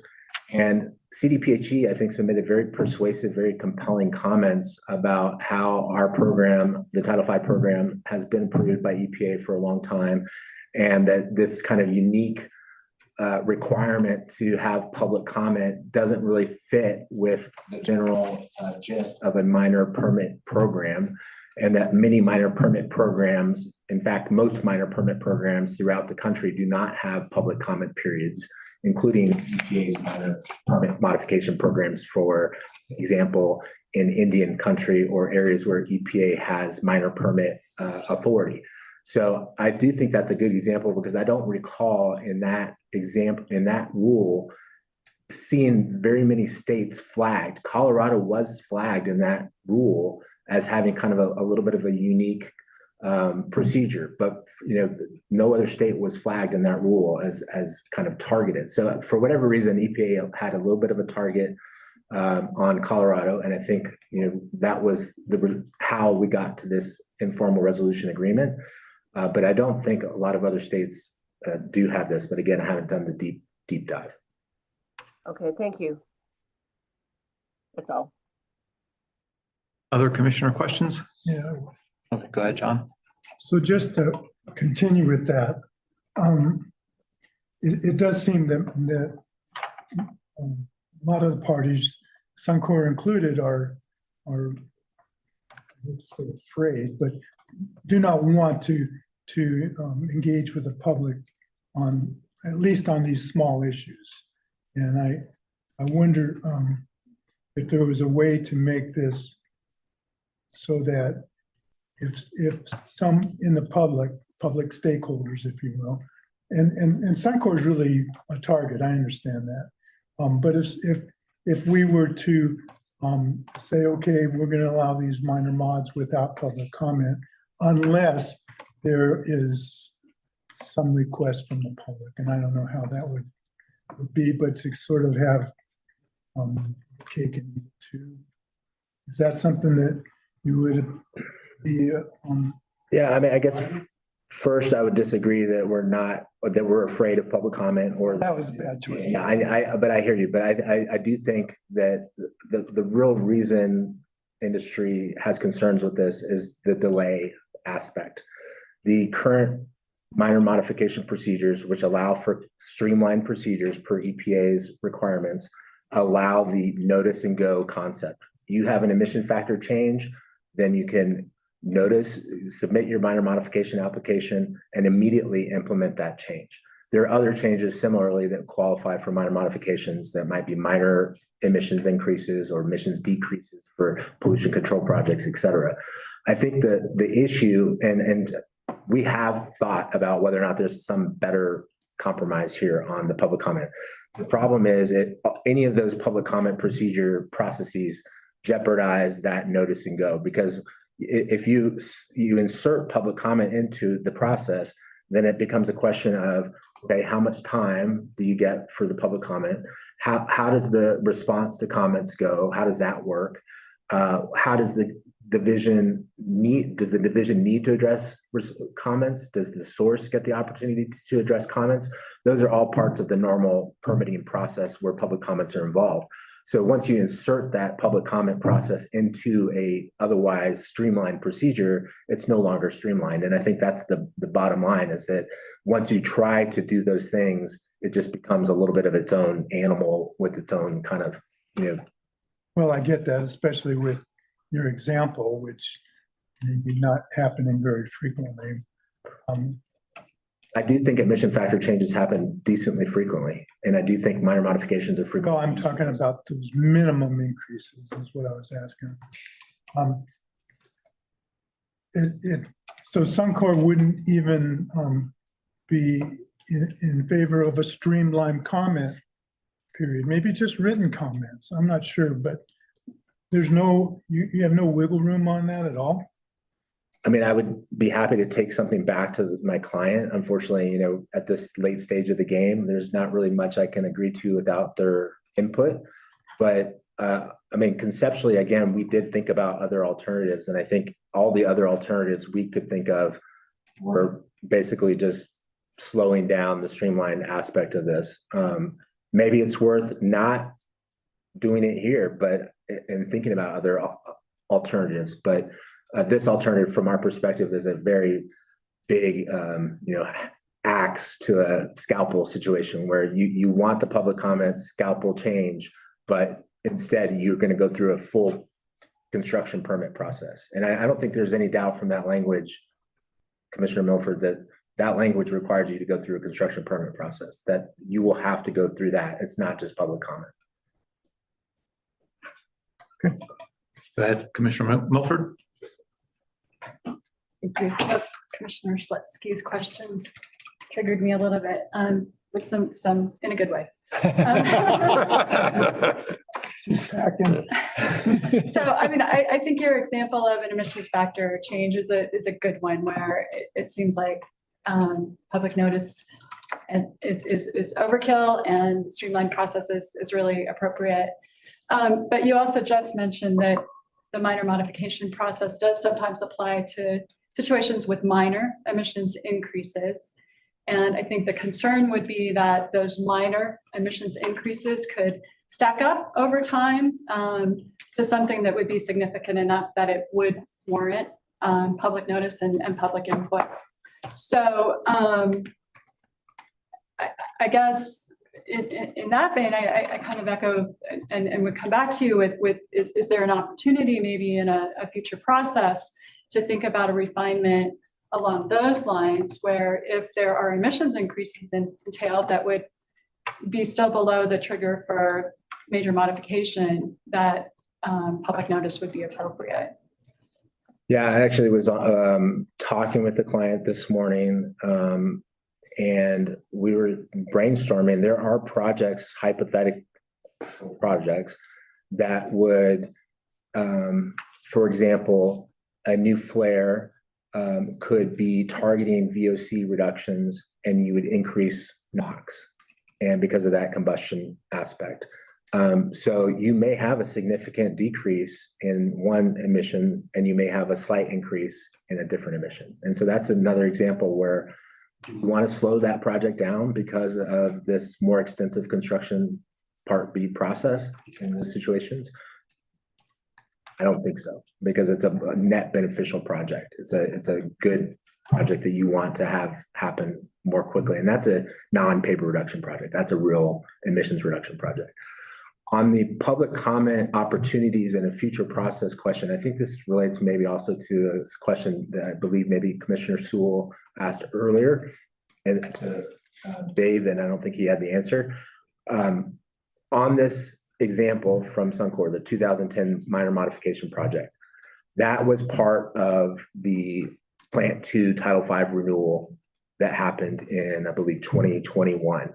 And so public did have an opportunity to comment on that minor modification at that time, and they did comment on all of the minor modifications from Suncor as part of that Plant 2 project. And they even challenged a few to 10th Circuit, and it ultimately dropped some of those challenges. But the idea that you don't ever have an opportunity to comment, it may be a delayed opportunity, and the more quickly that the renewals happen in the regular cycle, there may be opportunities to comment on those kinds of changes, even if it goes through a minor modification process now.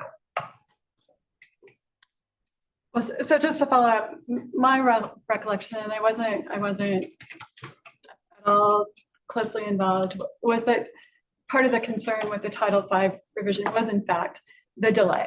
That part of members of the community were concerned about the fact that they didn't have an opportunity to comment until that delayed time. Is that an incorrect?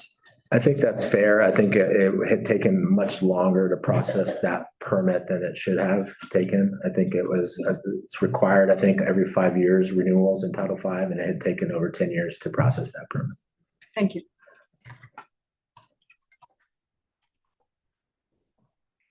Other commissioner questions?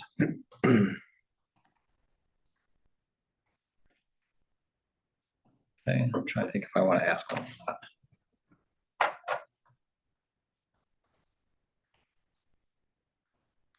I'll pass. Okay.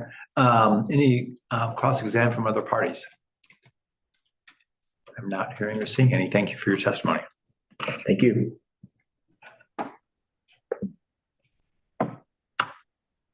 Weld County. Oh, they're online today. Okay. Hello, can you hear me? We can hear you. Go ahead. All right. Thank you, commissioners, parties. Matt Conroy, Assistant Weld County Attorney. With me on the online is Dr. Anna Morales from the Weld County Department of Public Health and Environment. We don't have any prepared slides this morning. I only have a couple of minutes in rebuttal. Mainly wanted to respond to the RAC's rebuttal presentation. I think that presentation solidified in our minds the need to look at every possible option under the Clean Air Act in terms of 179B demonstrations. Did appreciate the discussion of smoke impacted days. We think that's a good thing to look at. Very excited that the RAC finally has a conceptual model and a computer models in order to look at that as we move forward. We think there needs to be more discussion of why are all of these years so different from year to year. We don't think there's that big of changes in emissions for these design values to jump around. Looking at slide 4, I think, again, it just illustrates why we need to look at international emissions. The RAC asserted that, oh, well, maybe our emissions inventories are wrong. Emissions aren't actually down using measured concentrations of NOx. And so we need to know the answer of, are emissions down or not down? Are they flat? Or are there increased transports of NOx into the non-attainment area? And understanding what is actually going on is imperative if we're ever going to fix our ozone problem to the maximum extent feasible. And then finally, I do think it was very illustrative that the RAC, instead of presenting any of its own modeling analysis, it decided to defer to general papers on background ozone concentrations that aren't Denver metro area specific, but instead looking at all the non-attainment areas in the country and to get a broad sense instead of what the Colorado taxpayer has paid them to do to create the best possible model for the Denver metro area. And the RAC needs to be presenting that information first and foremost. And with that, we are happy to answer any questions. Thank you for your testimony. Any questions from commissioners?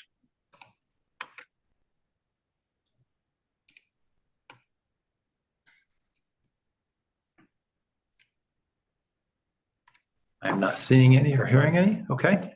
Any questions? Any cross-exam? Okay, I think that wraps it up. Thank you very much for your testimony. This leads us to 11:26. So we got here a little early, but I think we'll still proceed with the plan to go ahead and take lunch now and hear from the division after lunch. Commissioners, want to take a break till 12:15, or do you want a longer break today? I think we actually have time. It depends on how quickly you want to get out of here. I'm fine with 15. 12:15, okay. So we'll be on break until 12:15 and we'll reconvene at that time. I'll also remind commissioners, we will, after the division's testimony and Q&A, have a chance for you to ask questions of any other parties if you have any lingering questions before we close the record. Thanks, and we'll be on break.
Good afternoon, everyone. Welcome back.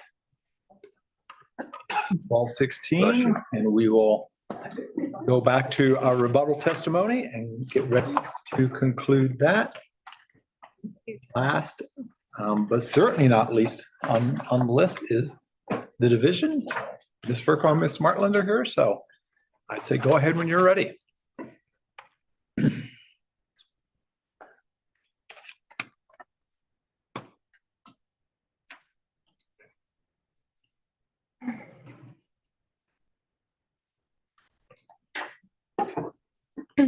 No matter how many times I do this, I'm always nervous. Okay.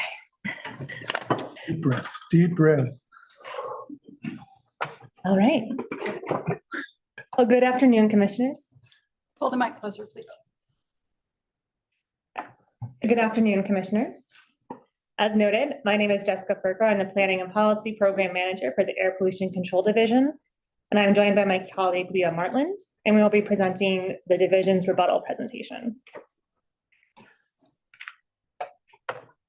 We'll be presenting additional information on minor modifications in response to commissioner questions, annual actual emissions, Section 185 fee programs, the emission reduction credit program, our NOx intensity program proposal, state implementation plan chapters, and 179B, the topic du jour today. Before we get into all that, I want to start our rebuttal by reminding the Commission that the proposed revisions before you today are not just beneficial proposals to reduce ozone and improve air quality, as well as the efficacy of the programs more broadly. They're also responsive to multiple legal requirements and other directives. I will get into more detail on these requirements as we move through our rebuttal presentation. I want to note that each of our proposals is tied to an external motivator, including our obligations in the attainment area, additional directives of the Clean Air Act, and the direction from our state legislature and administration. I'll scroll slowly, as I don't have much more to say on this slide, but it did not all fit nicely onto one slide for visual purposes. But I do want to pause briefly and speak to Regulation 11 in a touch more detail, as it is a little bit more complex than the others, and we aren't speaking more specifically to it with our rebuttal time, as this proposal is unopposed. First, we are directed by federal law to have an inspection and maintenance program as a severe non-attainment area. Without the proposed revisions, we would not be able to continue to operate this program. The program has not seen a fee increase in 20 years, and at that point, the fee increase was 25 cents. The program requires significant capital improvements to increase customer convenience, and these improvements include 2 additional testing facilities, installation of self-service kiosks, and more clean screen remote sensing, all of which will greatly improve the ease of access for Colorado residents subject to this program. Additionally, the legislature provided $1 million to aid motorists with high emitting vehicles to repair their cars. If we do not implement these changes, we would be limited in our ability to identify vehicles we could award this money to.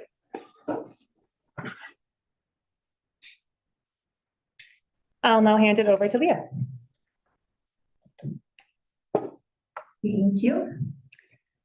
So this slide we put together in response to a question to have some more information about the 5 sources that we identified and explained in our filings that would have had to go through public comment if the proposed revision that we have before you were in place.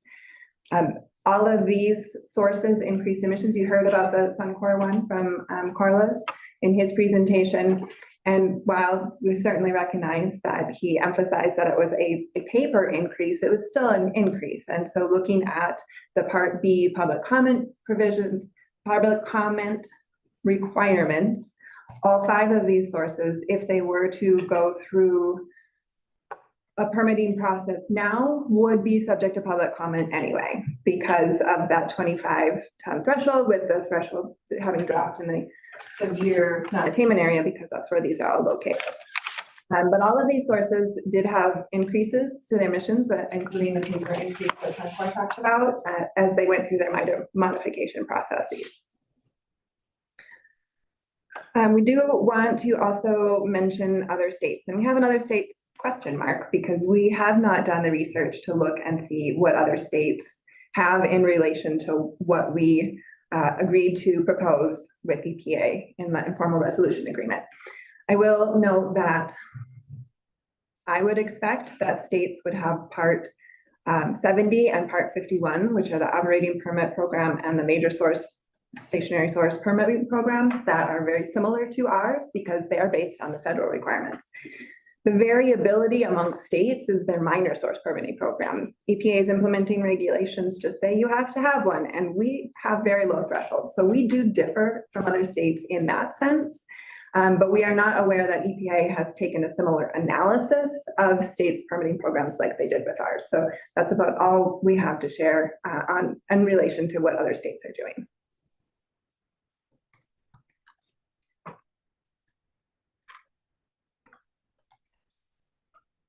Okay, to build on some of the explanation of the support and obligations for some of these revisions, we will point to annual actual emissions as in the Federal Clean Air Act here as well. There isn't a defined term in the Clean Air Act that directly aligns with our annual actual emissions, but there are numerous definitions either in the Clean Air Act or in EPA's implementing regulations about the information that states should be collecting. A particular one to point out is that states are required to report emissions information to EPA, and you are required to report actual emissions. And so while there isn't a one-for-one on our definition to EPA's definitions, in the regulations or in the Clean Air Act, we do look to EPA's guidance, and that's where we are proposing to make this update.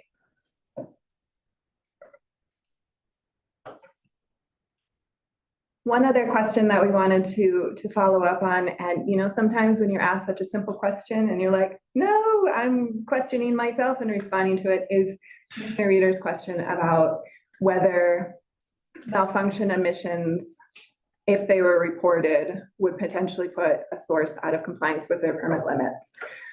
And to that, yes, but that exists already because sources are subject to those emission limits at all times. And that's in, we reference the guidance here because we've talked about that a fair bit, but it's in new source performance standards, national emission standards for hazardous air pollutants, SIP requirements, permitting programs, both major and minor. So that already is a possibility that malfunction emissions could be an exceedance of a source's permit limit. And that will continue to exist whether or not you adopt our proposed update to this definition. And then we wanted to touch on a few of the party issues that we heard about in direct presentations. We did address these in a rebuttal, so it is somewhat reiterative, and I know that's not a preference, but since they were discussed yesterday, we wanted to touch on them today as well. The guidance document that we are looking at for updating this definition does have a statement in there, and we don't disagree that states are not required to submit malfunction emissions when they're building their inventories. EPA says states can, it's an option. However, that is a second step. First, you have to have the information, and then you have to choose to put it into your inventory. And we're not saying here that we're planning to revise how we put together our inventories. We follow EPA's guidance. We have a great process for that. But it is separate from our update to this definition because it is what happens after you have the information. It doesn't relate to the definition itself. I mentioned one of the questions that related to programs and how this definitional change interplays. We did mention that the historical adoption of this definition and related to actual emissions, which is in Part D. And so there are different terms in different programs. They exist already. They will continue to exist. This definition in Part A really applies to emissions reporting for APEN purposes. And we don't think it increases any complication for emissions reporting related to ONGAR, which some of the parties raised, because there already are differences between APEN reporting and ONGAR reporting with the sources and how they calculate Specifically on GARE says you need to report abnormal event emissions, and so slightly different than a malfunction, unless those emissions are reported in the comment provision. So sources should be tracking that. So it's to know where and when, how to report that. And that already differs from APAN requirements. So we don't think that this update to this definition further complicates that, and actually could be a little bit more of an alignment while those two exist, because now you have to track them and report them where they need to be, versus you have to track them and report them here, but not here. And so it's actually arguably a little bit closer of a tie. And then the last point is that we do agree that calculating malfunction emissions can be challenging, but I don't think anybody questions that. And I'll turn it back to Jessica. And I will take us back to section 185 fees. I want to start by pointing out our,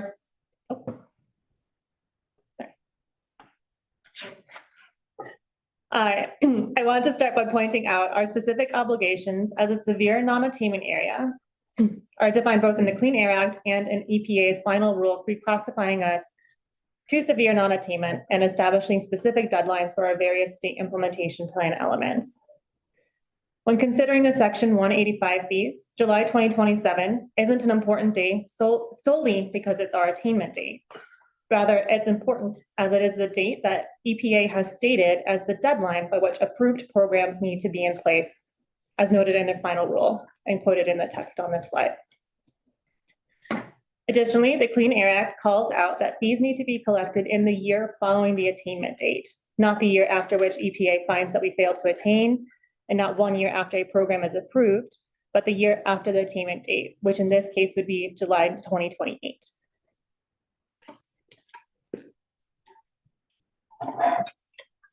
No.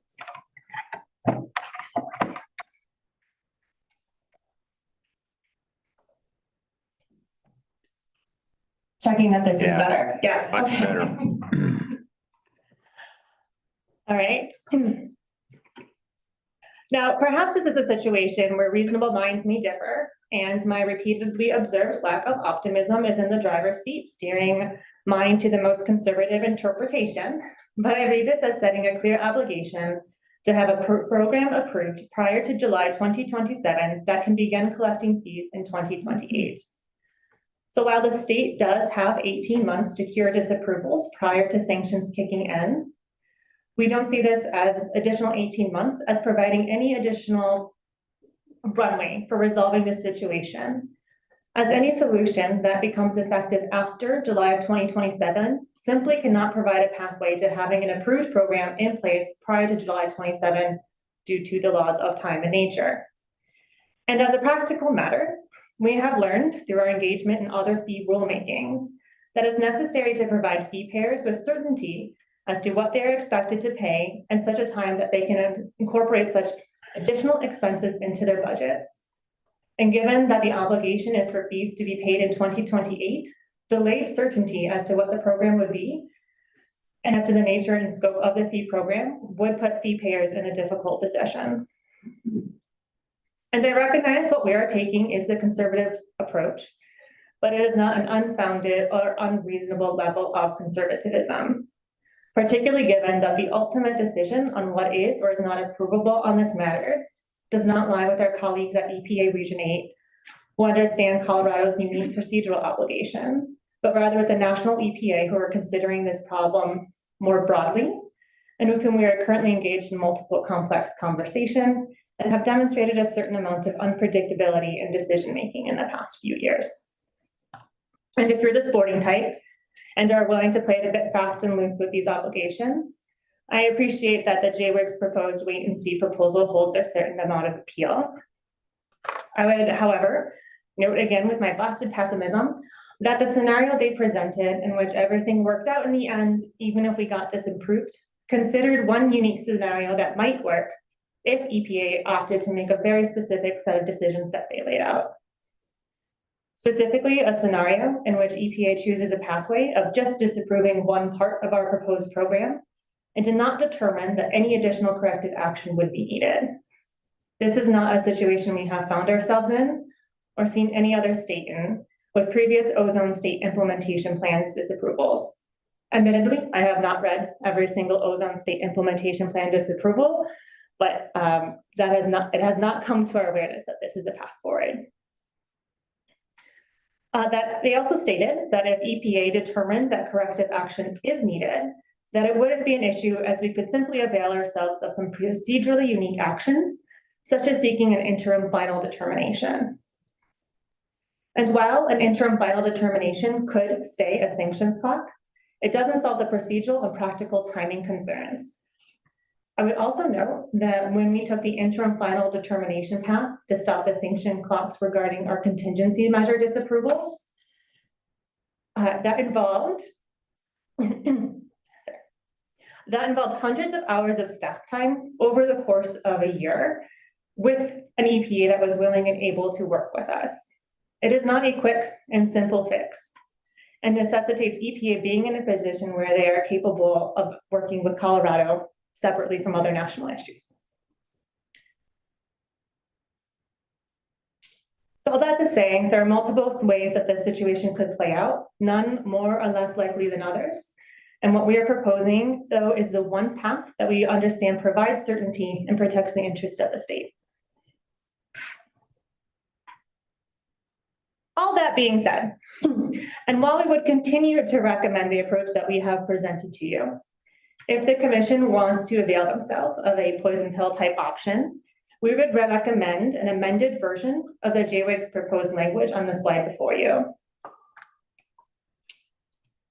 Our edits in particular are highlighted in green, just with that prior to publication date there.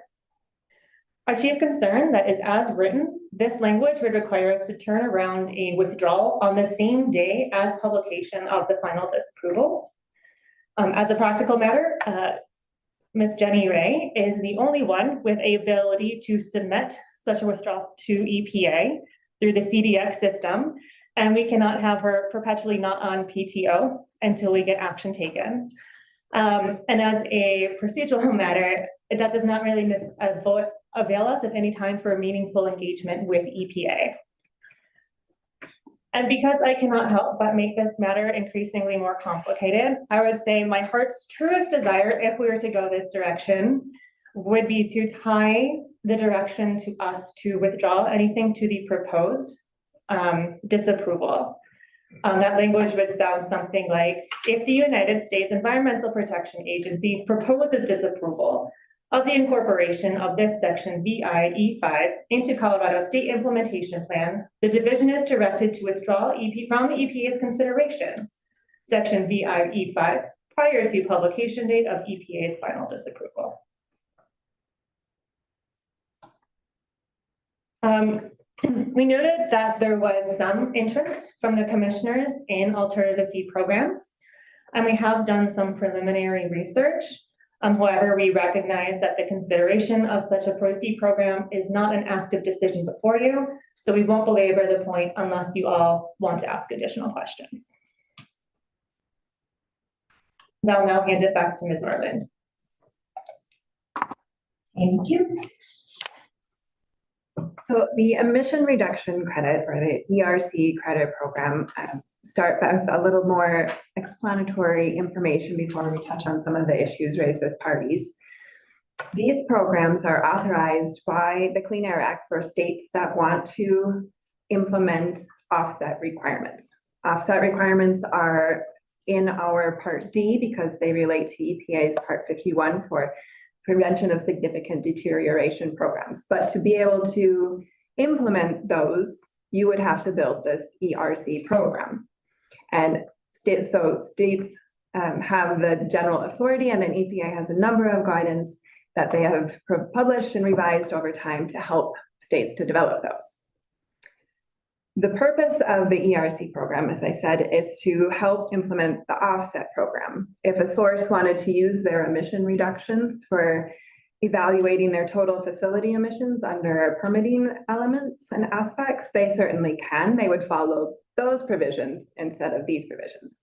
If a source wanted to generate an emission reduction credit and use that credit themselves, they can. They would use the emission reduction credit program to apply and get authorization for that credit. So there is not a limitation there in the development of, or the authorization of the ERC, but it is unrelated from the permitting aspects. So I just want to separate those out. Another piece that we wanted to highlight here is that this is a state implementation plan program, which means that to revise it, we have to submit a demonstration to EPA that the revisions will not impact the ability to attain it's concerning attainment and reasonable further progress. We call this either the 110L demonstrations or anti-backsliding. And so it's not as simple as just going in and adding or removing things. You actually have to look at the implications of adding and removing things to ensure that you won't be hurting your ability to attain and maintain national ambient air quality standards. And this is notable in some of the revisions that some of the parties are asking for because they aren't necessarily supported by that demonstration.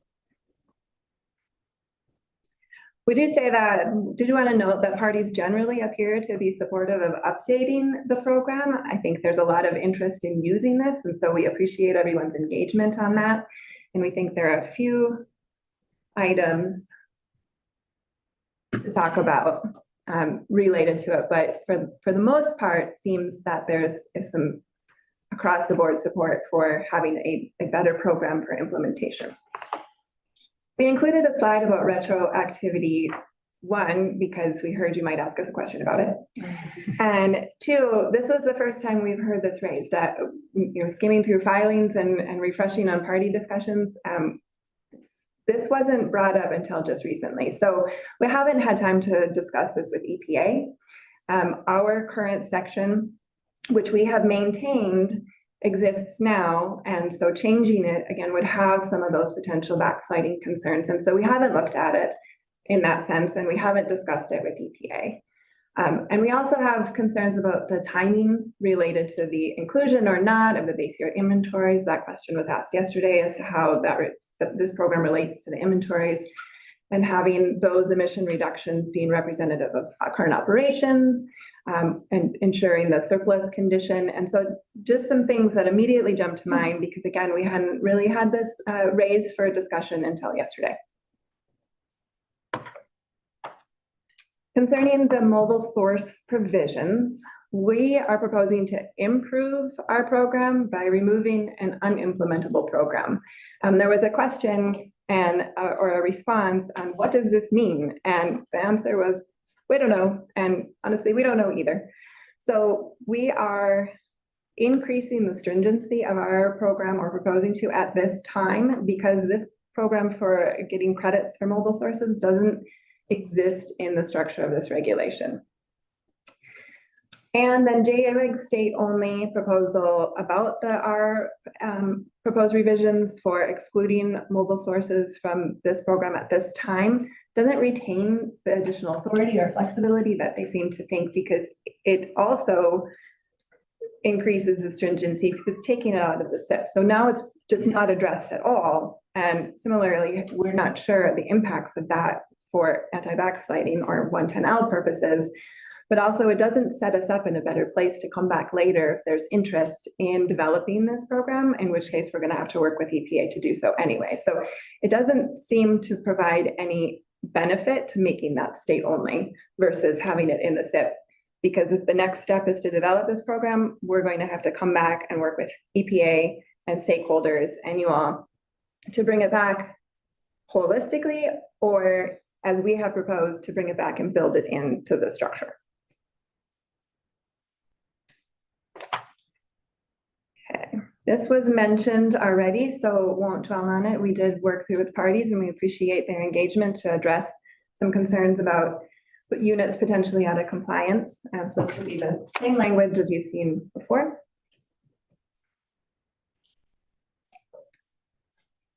And then to touch on some questions about unit versus source. So ERCs will be granted on a per unit basis. That could be the facility, it could be of a piece of equipment. Each ERC granted will have a corresponding permit action because it has to be federally enforceable. And so the terms of that will be in that action as to what it applies to and what the requirements are. So it may be a group of equipment, it may be a whole facility, it may be a singular piece of equipment, but all that would be specified in the ERC enforceable documentation for that credit specifically.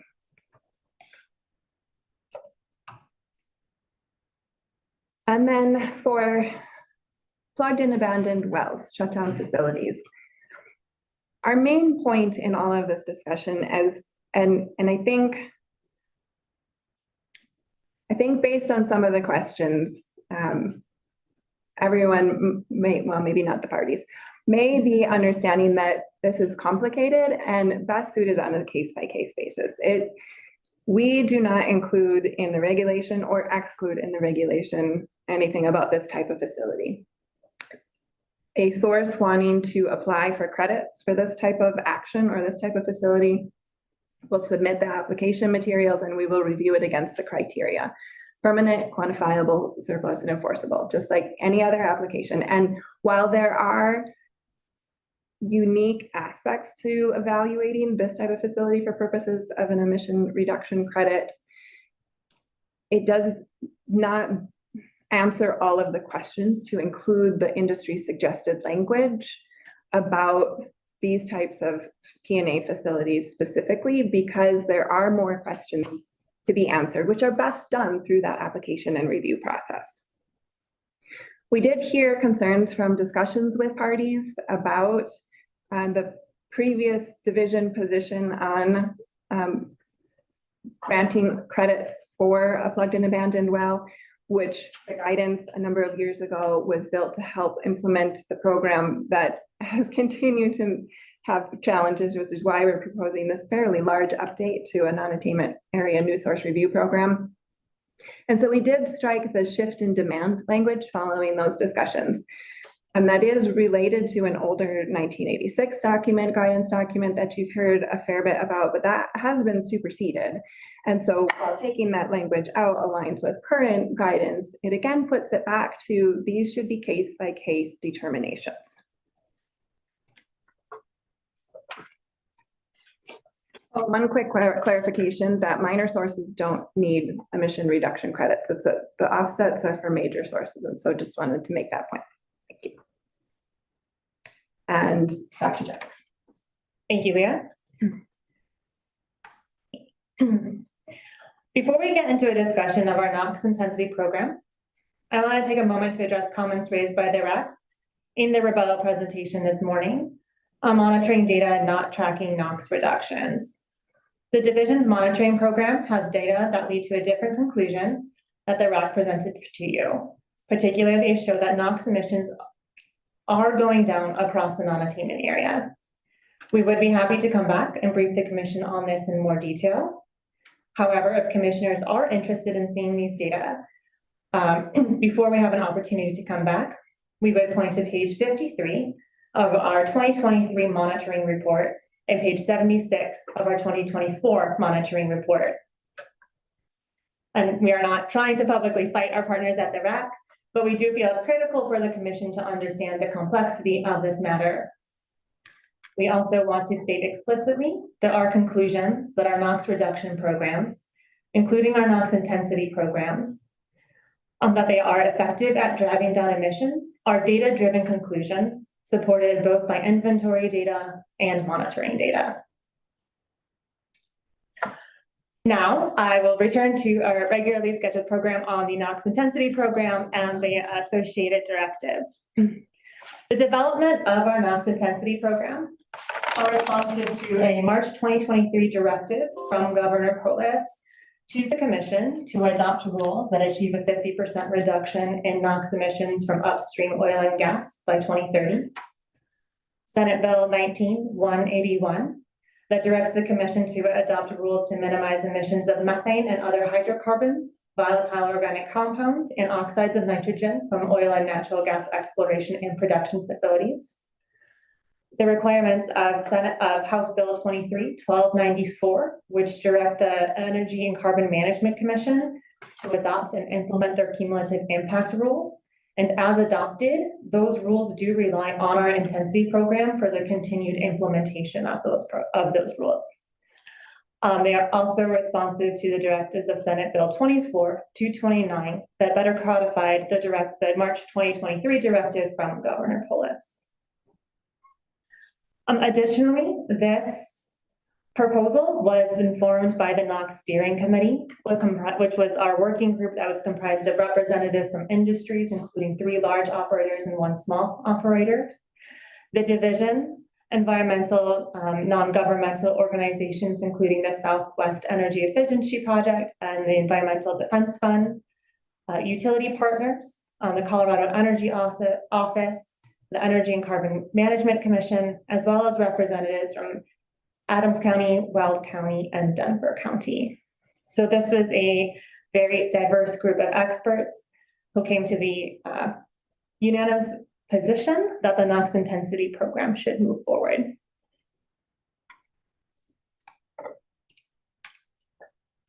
And to say it again, this program is effective both on the paper and on the ground. And while we know that ozone formation is not linear, and achieving these 50% reductions from the oil and gas sector would not necessarily equate to a 50% reduction in ozone, reducing emissions of nitrogen oxides in and of itself is valuable, as NOx is a criteria pollutant with known detrimental health effects. I'd also want to reiterate that the data supporting these conclusions is publicly available. And I also just want to reiterate that we do not support the inclusion of mass-based targets. We do not believe that that is appropriate or helpful to include those numbers in the regulatory text or in the statement of basis and purpose, as inventories do change. And while we are happy to continue providing data on mass reductions achieved publicly, again, as found on our NOx intensity program website, we continue to oppose the inclusion in the regulatory text in SBAP. I also want to spend a touch of time on comments made about our ONGIR system, or oil and natural gas air emissions inventory reporting tool. Specifically, the LGC was asking that the commission include language about auditing and reporting back on the ONGIR platform. They made claims that there are problems with the tool and that it can't be trusted to support the implementation of our programs. However, they didn't provide any documentation or note any specific concerns about the ONGIR tool not succeeding in the support of the implementation of these programs, or call out areas they believe the tool needs improvements. And you have heard both from the division and ECMC, the 2 agencies that implement these programs, that the tool has been successful in supporting the implementations. And we are committed to the continuous improvement of ONGIR and have undertaken audits and reviews of various forms to support our continuous data improvement efforts. Adding one more go round of this review type work would not be helpful, and frankly would be taking resources away from doing the work that can help make the tool more efficient and ready to absorb additional work, most notably regarding our air toxics reporting.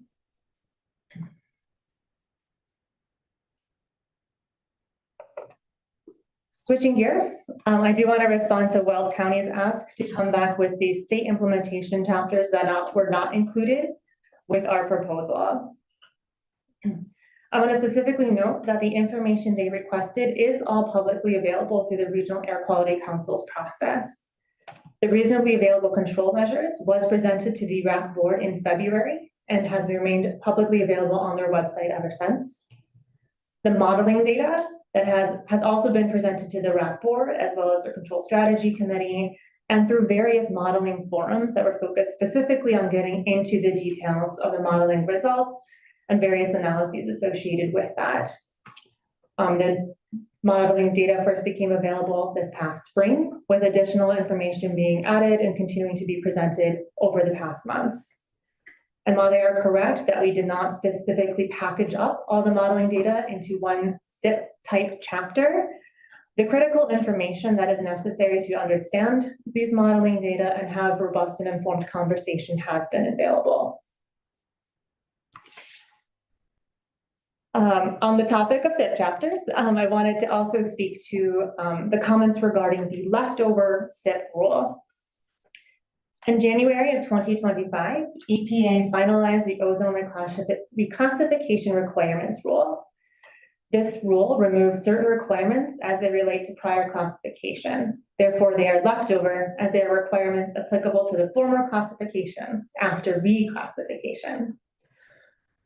For the 2015 standard, due to Colorado's planned request to voluntarily classify to severe, the attainment demonstration, reasonable available control measures analysis, as well as contingency measures fall into this leftover elements category and are therefore not required to be a part of this current SIP package. This was true when Colorado also voluntarily classified in 2024 to serious under the 2015 standards. These leftover SIP elements were no longer required. In September 2025, EPA announced it intends to reconsider the leftover SIP requirements. It's currently listed on the unified agenda as a deregulatory action.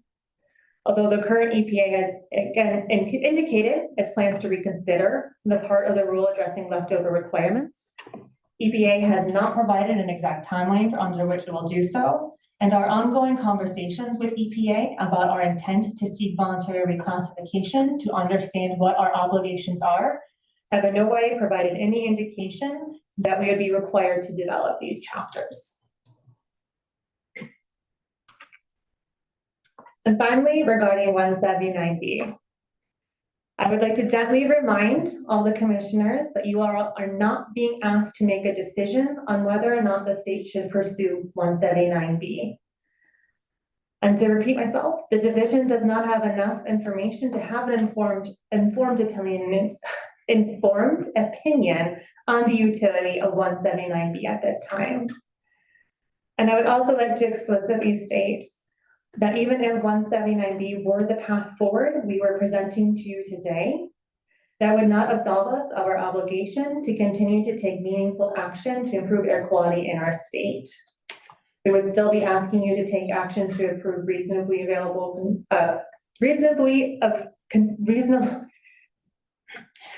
Sorry, my head is moving so much faster than my mouth can keep up, and we have far surpassed when I had my talking points ready, so we're vamping a little bit right now. Okay. To try that again, we would still be asking you to take action to approve reasonable, cost-effective control measures to continue our work of driving down emissions and comply with state and federal law. That being said, we have used our keen powers of observation to gather that there is interest in learning more about this particular tool, as well as what do we know about background and how do we consider exceptional events. And we would be thrilled to provide you all with additional well-researched and considered briefing on this matter at a later date. Continuing discussion at a later time would also benefit from the opportunity to review the most recent actions out of Arizona and anticipated actions out of Utah, and allow for better understanding of how EPA is considering international transport and smoke impacts now. With that being said, we welcome any questions and have provided a potential motion that the commission may want to avail themselves of. These slides 11 and 16. Thank you very much for your testimony. I'm sure there have got to be a few commissioner questions here. Commissioner Milford, do you want to start us off? So thank you for pulling together the 5 examples on the minor modifications. Would you pull that slide up again and give us just a little more chance to take it in? So the Suncor Energy 2010 case is the one that we heard about earlier, and you're not disagreeing that that was an emissions factor paper change. Is that correct? That is my summary of that action. Yeah, it was from 2010. So we had our staff look back to give an update of it. There was a Plant 2 main flare emission calculation methodology update. It didn't physically change the flare or the method of operation and did not result in a change in actual emissions. But because, as Mr. Romo spoke to, because it was a change in the method to quantify those emissions, it was an increase in emissions. Okay.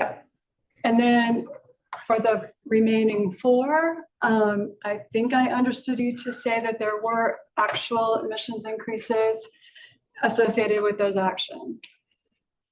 Yes.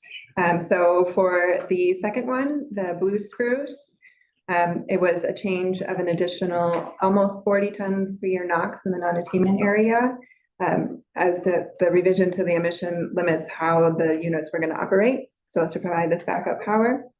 The third for the landfill was an increase in waste acceptance, change in emission of about 34 tons per year VOC. Also, I think Commissioner Readers. I just wanted to, as you go through these, I had the same question Commissioner Milford had. So I'm curious on blue spruce, what was the nature of that change? Because as you said, Suncor, you said it's an increase in emissions, it's a change in emission factor. We can differ on how much that constitutes a change in emissions. I guess I'm curious for a little more depth on blue spruce than just it's a change in emissions. If you have it, I don't know what was it, is increased runtime, is it increased operating rate? all I have is change in operation. I don't know Okay. what specifically, sorry. But No problem. Thank presumably you. it would be one or the other of those, right? Yeah. Okay. Yep. Please do proceed. Yes, I can. I'll have this much information for you. So for the landfills, the increase in waste acceptance limit and the increase in petroleum contaminated soils, those were an increase in VOCs respectively at 34 and 36. And for the fifth bullet for the Carestream Health was a modification for a reformulated product, was a change of about 31 tons per year VOC. So those were increases in NOx and VOCs and not trivial increases, as all things stand, that might have been of interest to the public potentially. Well, I can't speak to the interests of the public, but they were increases. We don't know because they were notified, presumably. There was, let's see, on one of them actually did go to public comment. On my right note, because of the timing of the action and the timing of its Title V. But one of them did. Okay. Anyway, so yeah. And then I guess I'll follow up, it's kind of going back to some of the questions that we asked other parties earlier. Would it have been possible to refine the minor modifications exception in such a way that it only addressed emissions, actual emissions increases, as opposed to changes in operating permits that were just paper? So for the Part C section in regulation, it's corresponds to EPA's Part 70. So we would expect we would need a revision to Part 70 to change how that minor modification piece works. This, where we're pointing to Part B following the review and agreement with EPA. There's Part B is the minor source permitting program, which doesn't have a structure for states to follow in building it. And so I think for changing how we do public comment, I think I might ask Michael to jump in here as well, but we have built out our outreach program as well. Some of it happened after these modifications. So, going forward from there, I think there's some opportunity with maybe some of our processes, but with a regulatory structure, it might be a little more challenging when we have to compare to EPAs without having direction from EPA. But I don't, Michael, I wasn't involved in the IRA. Sorry.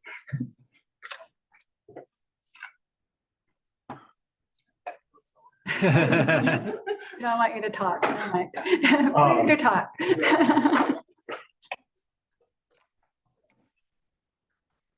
Yeah, I'd agree with, sorry, Michael Lewis, Senior Director of the Air Pollution Control Division. I would agree with his comments about where we do it. I can tell you right now, we're undergoing a significant change in our permitting process. Hopefully implemented over the next 12 to 16 months. And we have thought about different ways to add additional opportunities for comment that are outside of needing a regulatory change. Thank you. If others want to follow up on this one, then I got another question that is on it. I had one follow-up to your last question in terms of things with real world emission increases versus, and you said, I think I heard you say we'd have to go change our C1. Would it also be an option to reword section 10A7 in terms of changing the wording and exclusion so that those aren't triggered unless there is a change in operation or change in rate that would result in emissions increase, so that changes in calculational methodology would trigger it.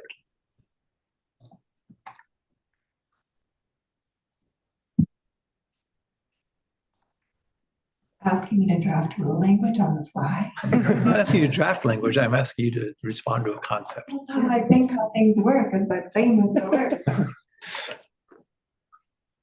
You can think about it and come back to that if you want to. Can I take on? Go ahead, Commissioner Slutsky.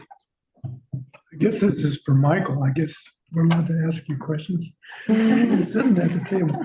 Could you fill in a little bit about, you talked about other methods to allow public comment aside from what would be in regulation. And I just wondered how available that is. How does that work? Or how would that work? Yeah, I mean, I would say it's preliminary, right? As mentioned, we're kind of undergoing a top to bottom review of exactly, what's caused some of the longer term timelines for permitting. So we're looking at different ways to be more efficient. And so we've been talking to other states about their process, including their public comment process. We did some of that outreach as a result of the affirmative compliance review that EPA did, which resulted in the IRA. So I don't have any specifics. One state I recall that has a different methodology for it is New Jersey, which actually does it prior to submission. So it wouldn't change permitting timelines for sources once submitted, but rather allows for public comment prior to submission. So that's just one example of what we've seen from other states. So it's hard to say exactly what that's going to look like, but I'm sure we'll be keeping you all updated on changes on our permitting protocols over the next several meetings. I believe you guys requested that. But this would be, sounds to me like it could be beyond the permitting process. It could be more inclusive of any regulation. And that's, I mean, you understand that public comment is becoming more and more, dare I say, popular, but important, especially in communities near sources. So I just wondered how, or if that would be part of that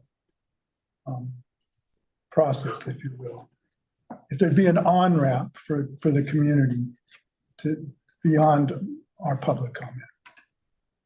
I mean, all of that are things we're considering. When I was talking about changes to our permitting process, I was specifically talking about permitting.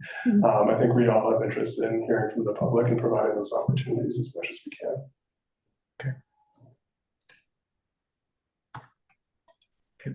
Any other follow-up questions on this before we give the floor back to, okay, go ahead, Commissioner Blankenship. Thank you.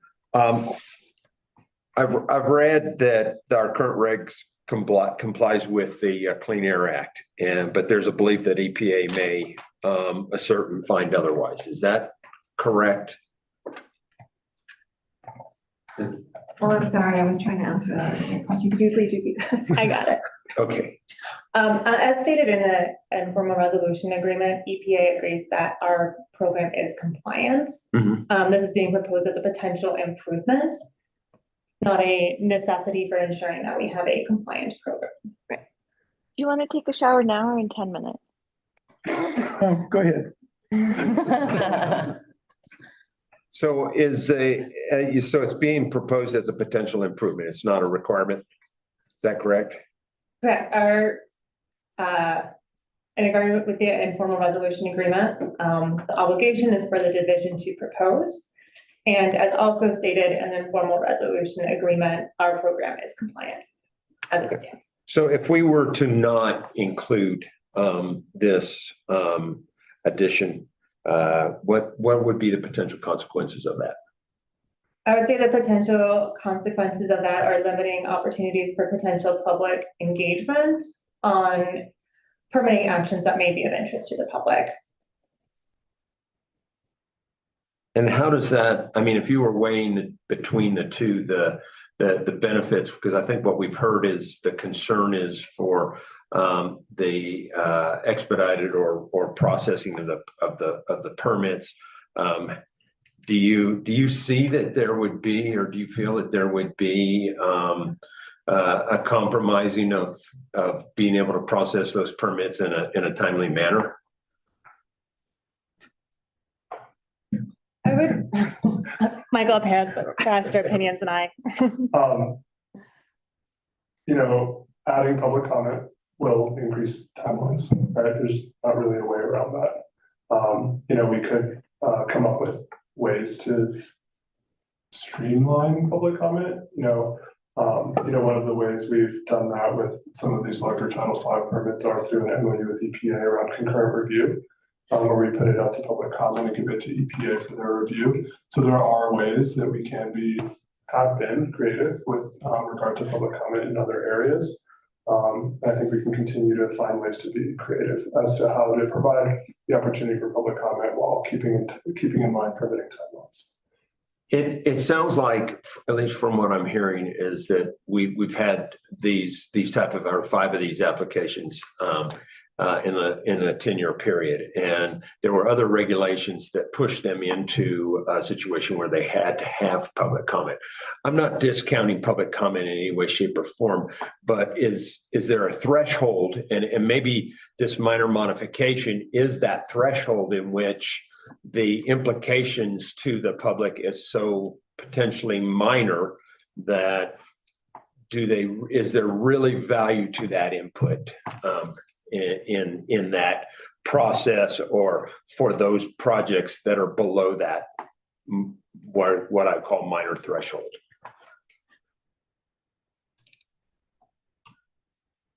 Oh, I turned it off and stuff. Yeah, there you go. Yeah. I mean, I think it's a little bit to what Commissioner Milford was trying to get at, right? How can we limit the need for public comment when the potential impact, or the real impact to the air pollution is minimal, right, and rather paper. So hopefully the team can think of something, a way to kind of modify that language to be able to add something like that. Thank you. Commissioner Rudolph. So on this same topic, I was hearing Director Ogletree that you were saying that you and the division are in the process of looking at ways of both trying to streamline the permitting process, which I would assume includes minor mods, and at the same time looking at more effective ways for public participation. If we did not pass this minor modification proposal today, would the division then take trying to make permitting more expeditious and then looking at public comment? Would you be looking at minor modifications in that regard? Would that be part of your looking at improving the processes and public comment processes? So primarily, the effort is around permitting efficiency. The topic of potential changes to public comment as it pertains to minor modifications has been an ongoing discussion topic since we engaged in this affirmative compliance review. So it's something that we're continuing to think about and evaluate. the commission's decision on whether to proceed with this proposed change wouldn't change our interest in looking at ways to improve public comment and certainly increase permit efficiency. But if we were to adopt this, would this minor mod requirement, would it contain requirements for public comment that, I don't want to say restrict your flexibility, but would add requirements that perhaps ultimately you would choose not to pursue? Commissioner Reed, I believe your question is, if we adopt this, would it in any way inhibit future efforts for looking at ways to continue to make our program more effective and allow for opportunities for continued engagement? I would say no. This is a pretty holistic look that we are taking at our permitting program. And a lot of options are on the table, so I do not believe this would prevent any innovative daydreaming about future actions that could be taken. Okay, thank you. Other commissioner questions on this topic?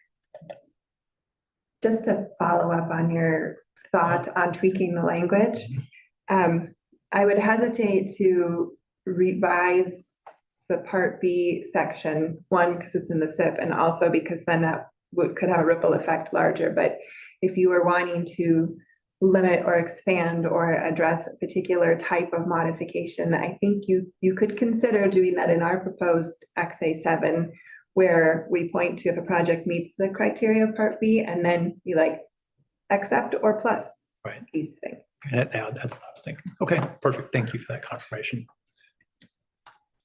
Other commissioner questions on this topic? Otherwise, we'll turn it back over to Commissioner Milford for her next topic. Go ahead, Jenna. I just have. Sorry. Go ahead, Shelley. Yeah, I'm sorry, because I'm still a little bit leery of how we're proceeding here. My limited understanding of the minor mods to Title V permits are changes that do not involve significant changes to existing monitoring. So the significant changes is defined by the division or EPA? Because the couple of these projects seem like they would not have triggered this the significant changes to existing monitoring seems. I guess I think I'm still confused by how to accept petroleum contaminated soils and to increase waste acceptance will then increase emissions, and that will significantly change monitoring. Yeah, so I don't know how to reconcile my confusion with what a minor modification definition is and a couple of these cases. I guess my question is, do you have any clarification for me?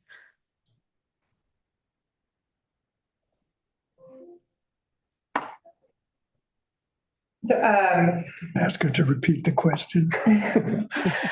I think if I'm understanding your question correctly, Commissioner, you're asking if we have like a definition of what qualifies for a minor modification and what does not, like explicitly written out. And is that us or is that EPA? Yeah, that would be helpful. Yeah.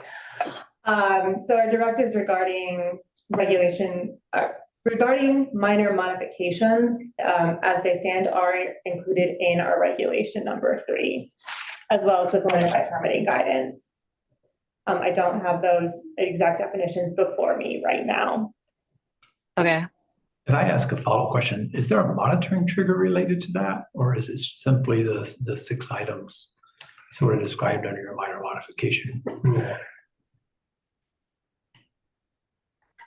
If I could maybe help a little bit. Okay. So permitting is hard. So apologies. Section 10 of Part C of Reg 3 identifies what can be processed as a minor permit modification. Right. It's basically copy and pasted from EPA's 40 CFR Part 70. As to whether there are sort of sub-definitions as to how one might interpret some of these criteria, not that I've seen at the federal level.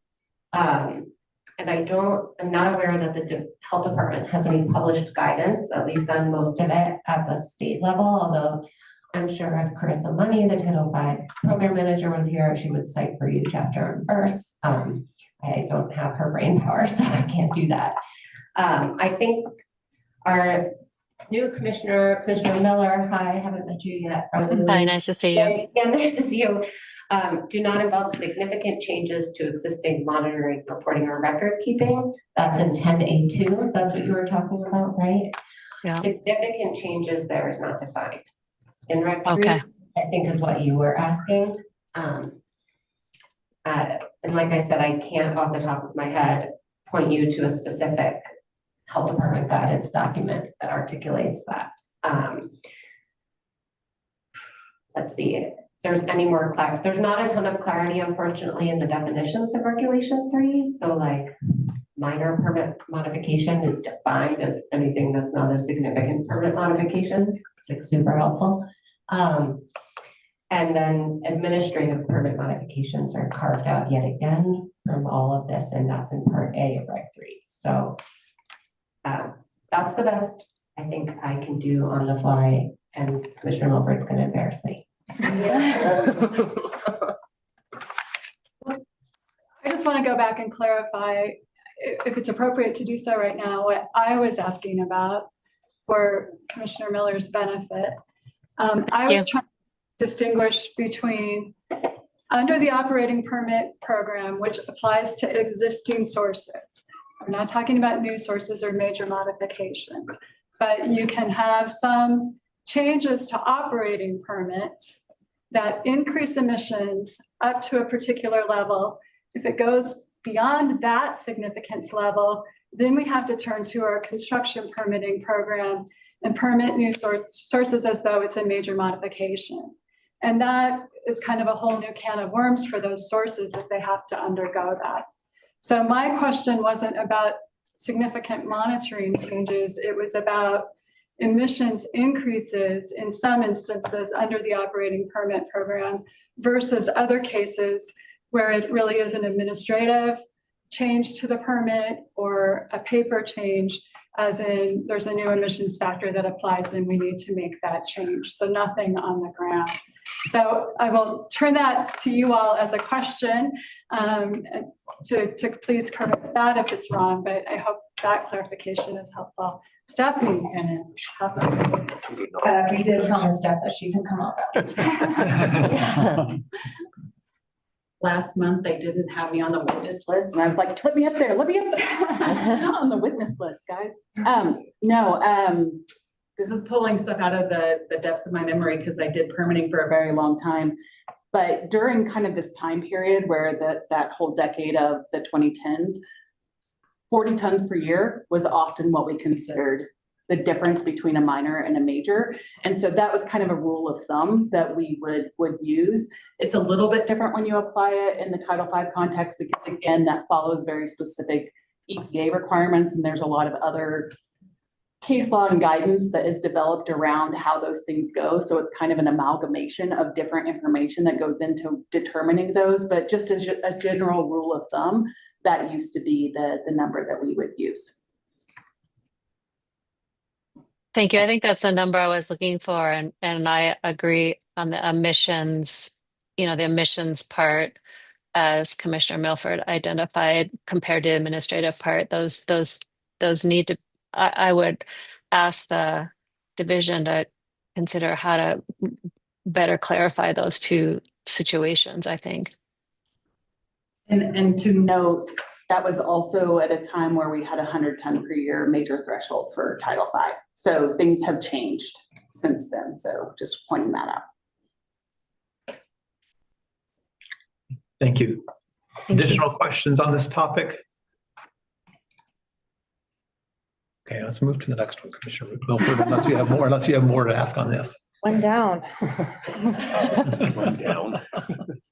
Just wait till we get to deliberations. Well, so I'll skip to, I think, the last slide on 179B. I appreciate the clarification that that is not before us today.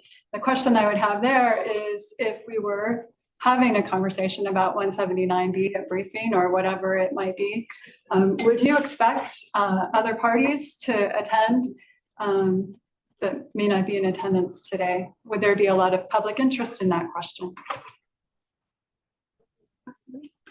Based on past experience.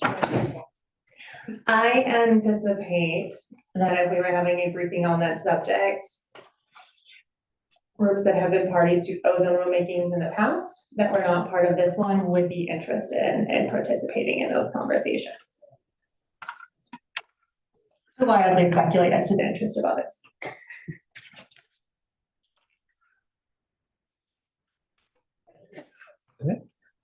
Okay. Oops. Other commissioner questions for the division? Okay, Commissioner Thomas.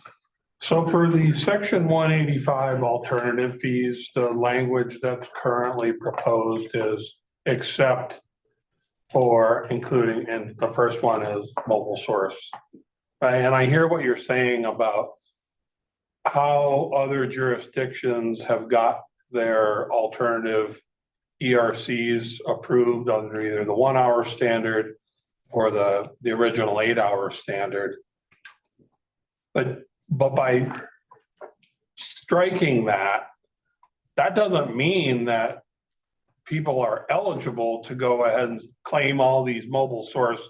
Let's say it's a fleet, it's a facility with a fleet, right? It doesn't mean that they're eligible to go ahead and say, oh, well, we replaced all of our gas trucks with electric, saving 50 tons per year, and therefore we need that. I mean, it doesn't preclude. You don't have to consider that, right? I mean, do you have to include that language to prevent that or not? I guess that's my question. Quick point of clarification, Commissioner Thomas. You started by saying this is a question about 185 fees, but listening to the rest of your questions, I believe you're referring to the emission reduction credit proposal, and specifically the language regarding mobile sources. Yes. Okay. Sorry if I confused that.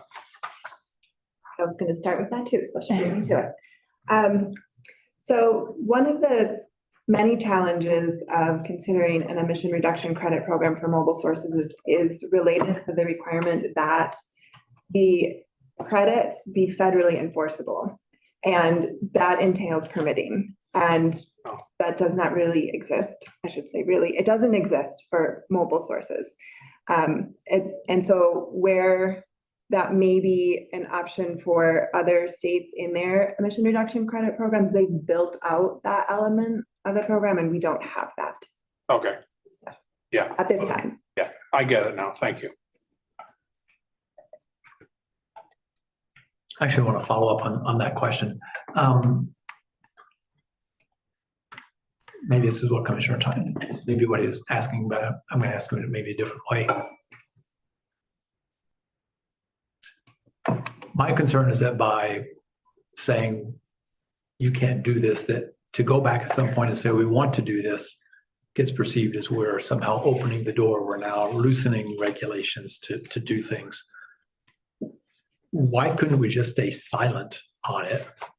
A mobile source doesn't, there's not a pathway, but it's not saying we would never do a mobile source. Or we just, you know, if a mobile source came to you with an application, then you could say, where's your permit? And then you could go have that whole conversation. But you don't actually strike out and say, no, we're never, you know, mobile sources are forbidden from ERCs.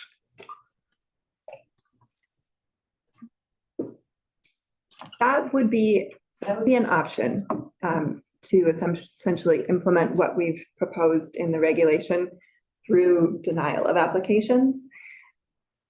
Our stance on clarifying that we're not including these is to provide that clarity to somebody looking at the program as to what they may be able to apply for credits for. As for coming back to a program later and trying to build that in. Either way, the program as that section that we're striking doesn't work. And so we would, if we left that, we'd have to come back and create a program and work with EPA and demonstrate that it's the 110L section, that it's not impacting ability to attain. If we use the proposed language, which we have, and come back in, we still have to do the same thing. So either way, under leaving it or staying silent or using our proposed language, which again, added for clarity, still would require coming and making that demonstration and working with EPA. As to the, I don't want to speak for APA, but the ERC program is intended to improve the ability, encourage the emission reductions. And so expanding it to other types of sources in the future, we would explain to EPA, and I think through it, it makes sense, is that it's actually increasing those potential emission reductions, because you would get, they're going to reduce the emissions, you would get a credit for it, there's incentive to do that. If somebody's going to use that credit, it's an offset, and because of our classification, it's not a 1-for-1, so you're actually getting more emission reductions overall. So we think that to build that program at a later future date, answering so many questions as to how that would work, would be demonstratable to EPA. Okay, thank you. I think that answers my question for Al. Go ahead, Commissioner Blankenship. I've got a question on section 185 fees, the alternative language. I believe it's slide number 11. I first want to say thank you very much for providing some alternative language there. Very much appreciated. But if I heard you correctly, Jessica, on the division's proposal, there was some maybe additional modifications that you were suggesting. And if that is true, can you run through those again for me, please? Yes. Sometimes you have good ideas after 8 a.m. Maybe a lot of times. So what we would propose is language that would, instead of kind of triggering a requirement for us to withdraw out of a final disapproval, it would be tied to a proposed disapproval. So the language would sound something like, if the United States Environmental Protection Agency proposes disapproval of the incorporation of the baseline aggregation component, the division is directed to withdraw from this component from their consideration prior to the publication date of their final disapproval. So the way disapprovals work and APA actions typically work is it's a two-step process. They propose an action, they then take public comment, they respond to the comments and take final action. So this, by tying it to that first action, if EPA proposes disapproval, we would be taking action a little bit earlier upon indication from EPA more formally that they'd be disinclined to incorporate this piece, rather than waiting for that final action where there's less opportunity for engagement. Okay, so we would basically take out the word disapproves in the second line and replace it with proposes disapproval? Correct.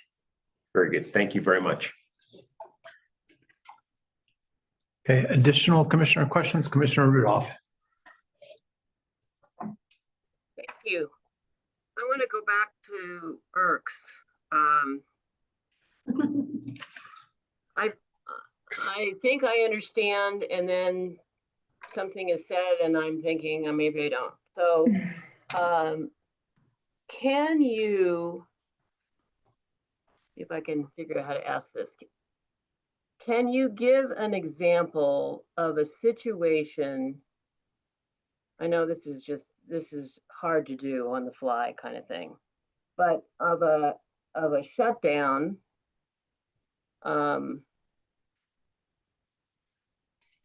where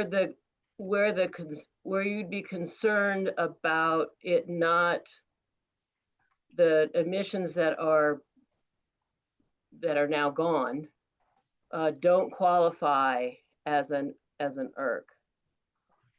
I mean, because I think what I've heard the division talk about is how it's a case-by-case analysis. Sometimes it'll be good, sometimes it won't be good. When won't it be good? Can you give me an example of, because I'm struggling with, given what we heard from the parties, situations where the division would be concerned that it doesn't really apply, that creating an ERC doesn't really apply. I know it's a tough question, but.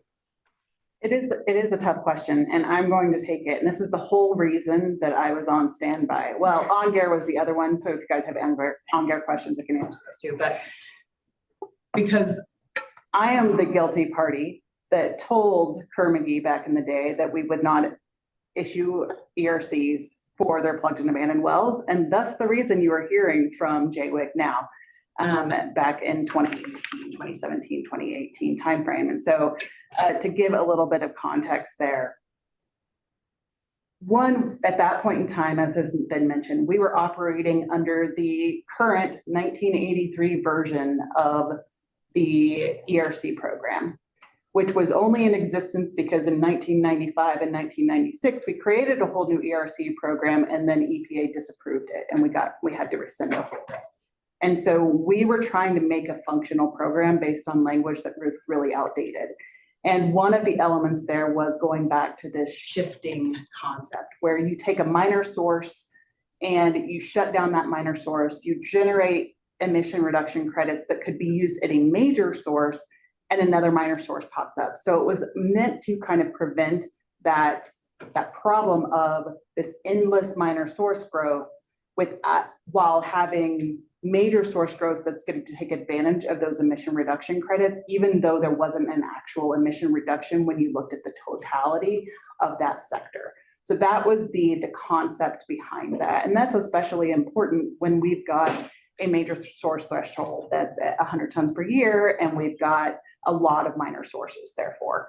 And so that was really what we were working under, and that's what we were looking at. And there were some kind of specific, at that point in time, we also were looking for the unicorn of what does it mean to have an ERC, to issue an ERC.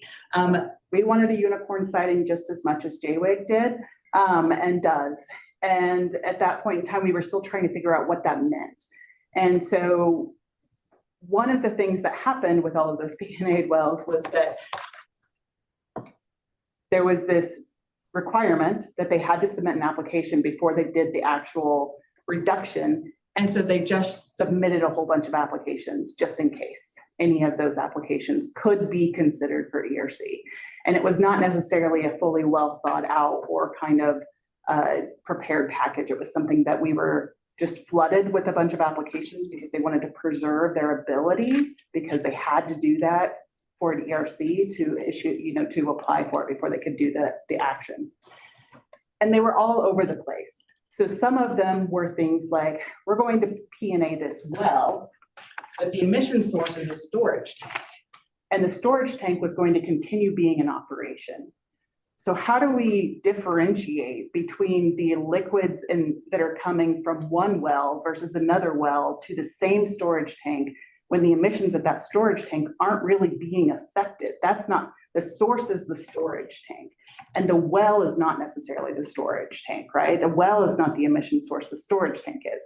And so that was one of the ones we were grappling with, where we didn't see that as being a permanent reduction because all it was really doing was saying different wells were then coming into that same storage tank and the emissions were fluctuating potentially, but they weren't going away in that kind of same sense. I think what you've heard from JWIG here is they're now talking about and focusing more on the concept of an entire facility is shutting down. They want to get rid of that entire facility and then build somewhere else. That's a different kind of model. And I think under these new circumstances, I think that's worth and warranted for us to come back to and look at those on a kind of case-by-case basis and decide whether those are now appropriate for ERCs. But that's the kind of thing that we were looking at when we issued that initially back in 2018 and why we were looking at, and the kind of scenarios where I still think is probably inappropriate to issue an ERC. All right, thank you. That's very helpful. Can I ask a follow-up question related to that? So when you're, I hear what you're saying about the emission source of the emission unit, which is, I think, what you've included in the current draft. I presume in that situation, the storage tank was not decreasing its throughput by the amount of production from that well. It was retaining. Not necessarily, especially when the plugged and abandoned well was really just to increase pressure at other wells in the area. It was, they would often do that, right? Where it was just about, we need to shut down this one so that pressure is increased over here. Yeah, okay, thank you. Commissioner Sewell. Yeah, I hate to backtrack here, but going back to the minor source modifications, can the division decide whether, their discretion that there is a public hearing regarding the minor mod or not? Like, I mean, we have examples, for just changing emission factors to a flare installation that could lower emissions, but at the same time raise emissions to 40 tons of emissions. But can that be at the discretion of the division to decide whether or not a public hearing is needed or not?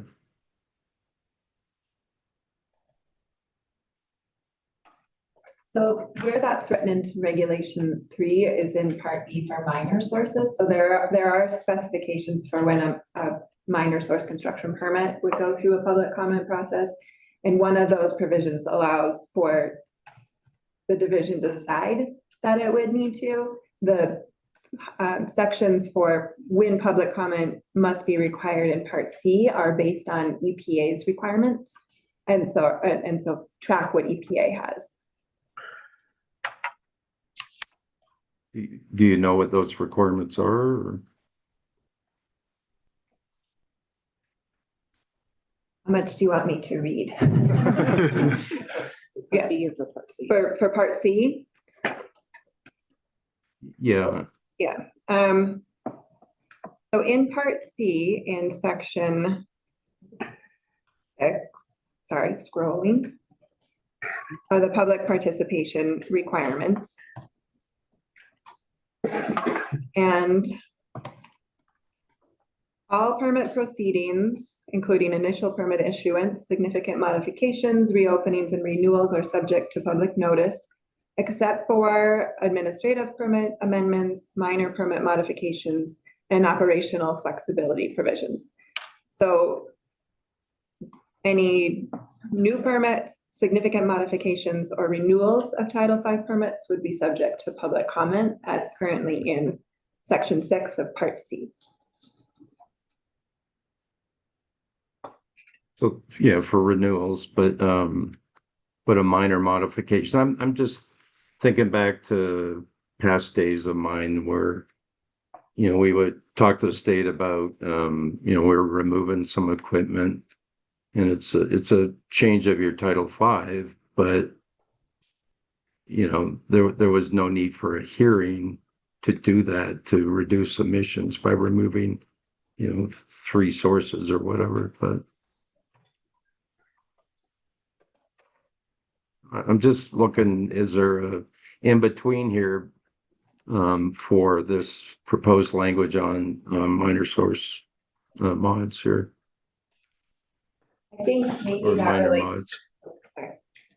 I think maybe that your question might relate to Commissioner Reeder's question about how to pull in specifically what you're interested in requiring additional public comment processes for. So maybe you all can chat about that.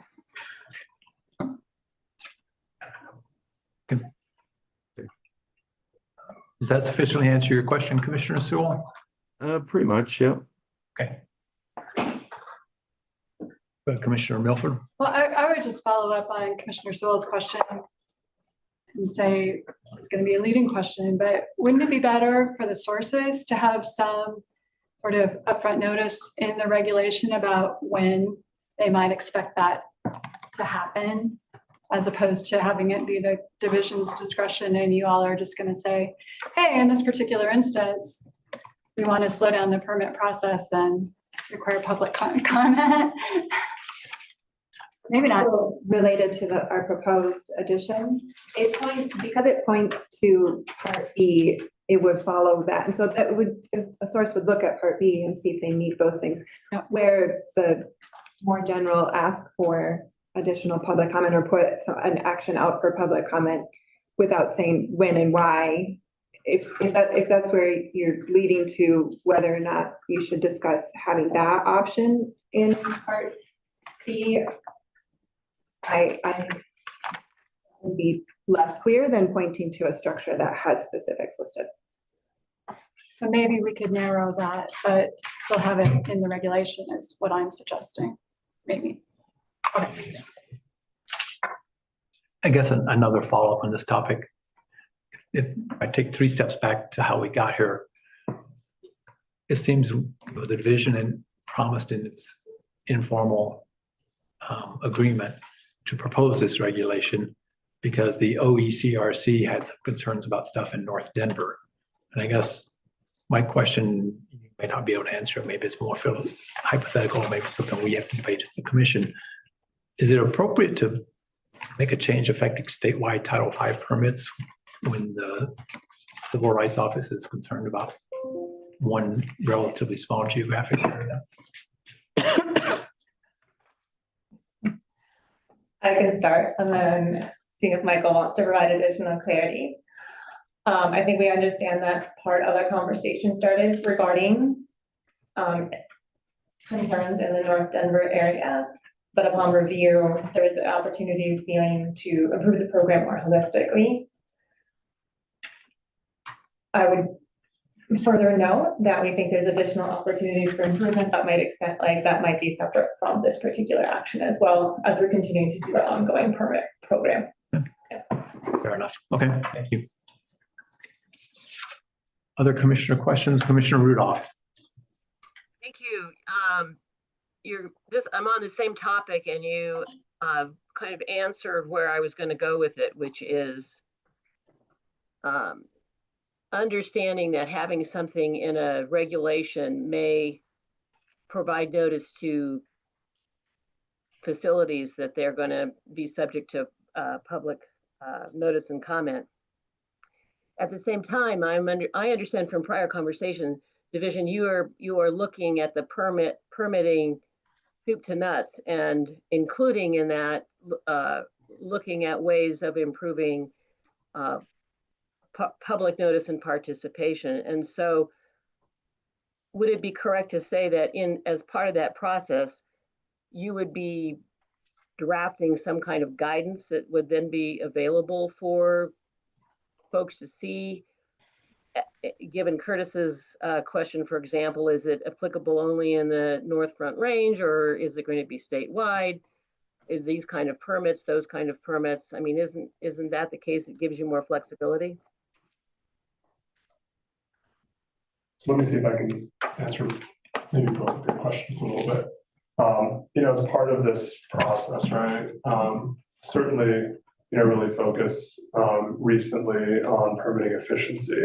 But when we did receive funding back nearly 4 years ago, in terms of modernization of our entire system, a big chunk of that was toward these different permitting systems, such that we would have additional transparency and ability to track metrics.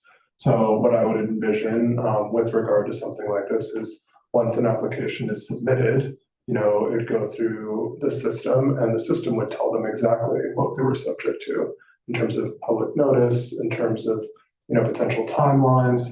So that's where a source upfront in the future would know exactly what they were subject to as they were submitting those applications to the system. Great, thank you. I had 2 more questions on ERCs. One is around the use of how do we determine the baseline and the role of source testing and that. For determining the baseline, and I guess I don't know how it is across all industries in terms of what's available, but couldn't you just use the last 2 years of emission inventories that were submitted to you? I guess I'm trying to understand the scenarios in which you think you would need source testing for that. I was wondering if that's where that was going. So you answered my clarified question. So the steps for, yes, you're gonna look at the previous 2 years, and then there's a provision if you don't have 2 years or something, you can work with the division to have swap out months or something like that. The reason that we have the additional ability to request information is related to the quantifiable and verifiable. If a source is providing that information and we can't ensure that it's quantifiable or verifiable, this provides us the opportunity to ask for additional information, which may include source testing. I don't think from discussions with our team that would be something that would be used a whole lot, but it may be necessary in certain instances to make sure that we're hitting those 4 federal requirements for a credit. That is why that piece is in the regulation. So you anticipate that would be used rarely, I guess, or not frequently, not routinely, I guess. I don't put too many words in your mouth, but that would be our expectation. okay. And because that feeds into my second question about retroactivity, or using it for sources that are already shut down or submitting after the fact. I guess I'm familiar with at least some other states that allow that, and I'm not sure why Colorado wouldn't want to do that, or maybe there are some common sense, constraints. You don't want to go back to 2018, but if a source shut down in the last 1 to 2 years, or another variation on that could be if a source shut down 6 months ago, you'll look back at the last 2 years and they'll lose 6 months of emissions, but there would be ways to look at that. I guess I'm curious for your thoughts and reactions to those kinds of thoughts. I think our main thought is that we haven't thought that through, because our current structure and our proposed structure have it being you're submitting this application before that operation ceases those emissions. So we haven't had a chance to work through how that would work. Should there be a time period on it? What EPA guidance is there? Are there backsliding concerns? Because that isn't currently part of our program. So like I said, we hadn't heard this raised until yesterday as the potential of including a retroactivity provision. So I think our primary response to your questions is we haven't had the chance to think it through and work through that with EPA because it's not currently part of our program. Okay, thank you. Any additional commissioner questions? My last time, I think that's it.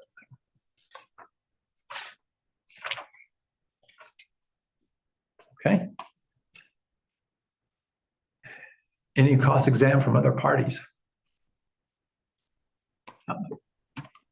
Commissioner, Mr. Conroy from Weld County, go ahead. Thank you. One question real briefly. Why doesn't the division want to compile and summarize the SIP modeling results for the commission and the public?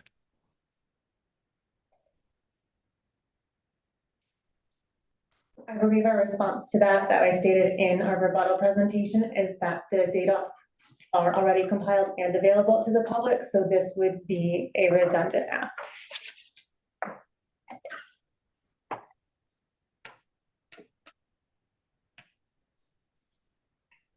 Good. Do you have any follow-up, Mr. Conroy? No, thank you. Okay, thank you. Any additional cross-exam? Okay, thank you very much. We've been going an hour and 35 minutes or so. I also think before we do final closeout, I want to give folks a chance to collect their thoughts a little bit, maybe, in case you have any final questions for parties. So thank you for your rebuttal testimony. Can I get the request back up, the language? Oh, the request, the last slide. Thank you. With, I think, Ms. Martin added with the language on slides 11 and 25. 11 asterisk. 11 and 16. 11 and 16, okay. 11, yeah. Whatever. We wrote it down. Okay. Yeah. Robin has it. I know what Corey did. Otherwise, I would say let's take a break till 2:05. I can confer with Commissioner a little bit on how we do this next part. I think I have a plan, but anyway, let's take a 15-minute break. Only 15 minutes to collect my thought. Better get to working.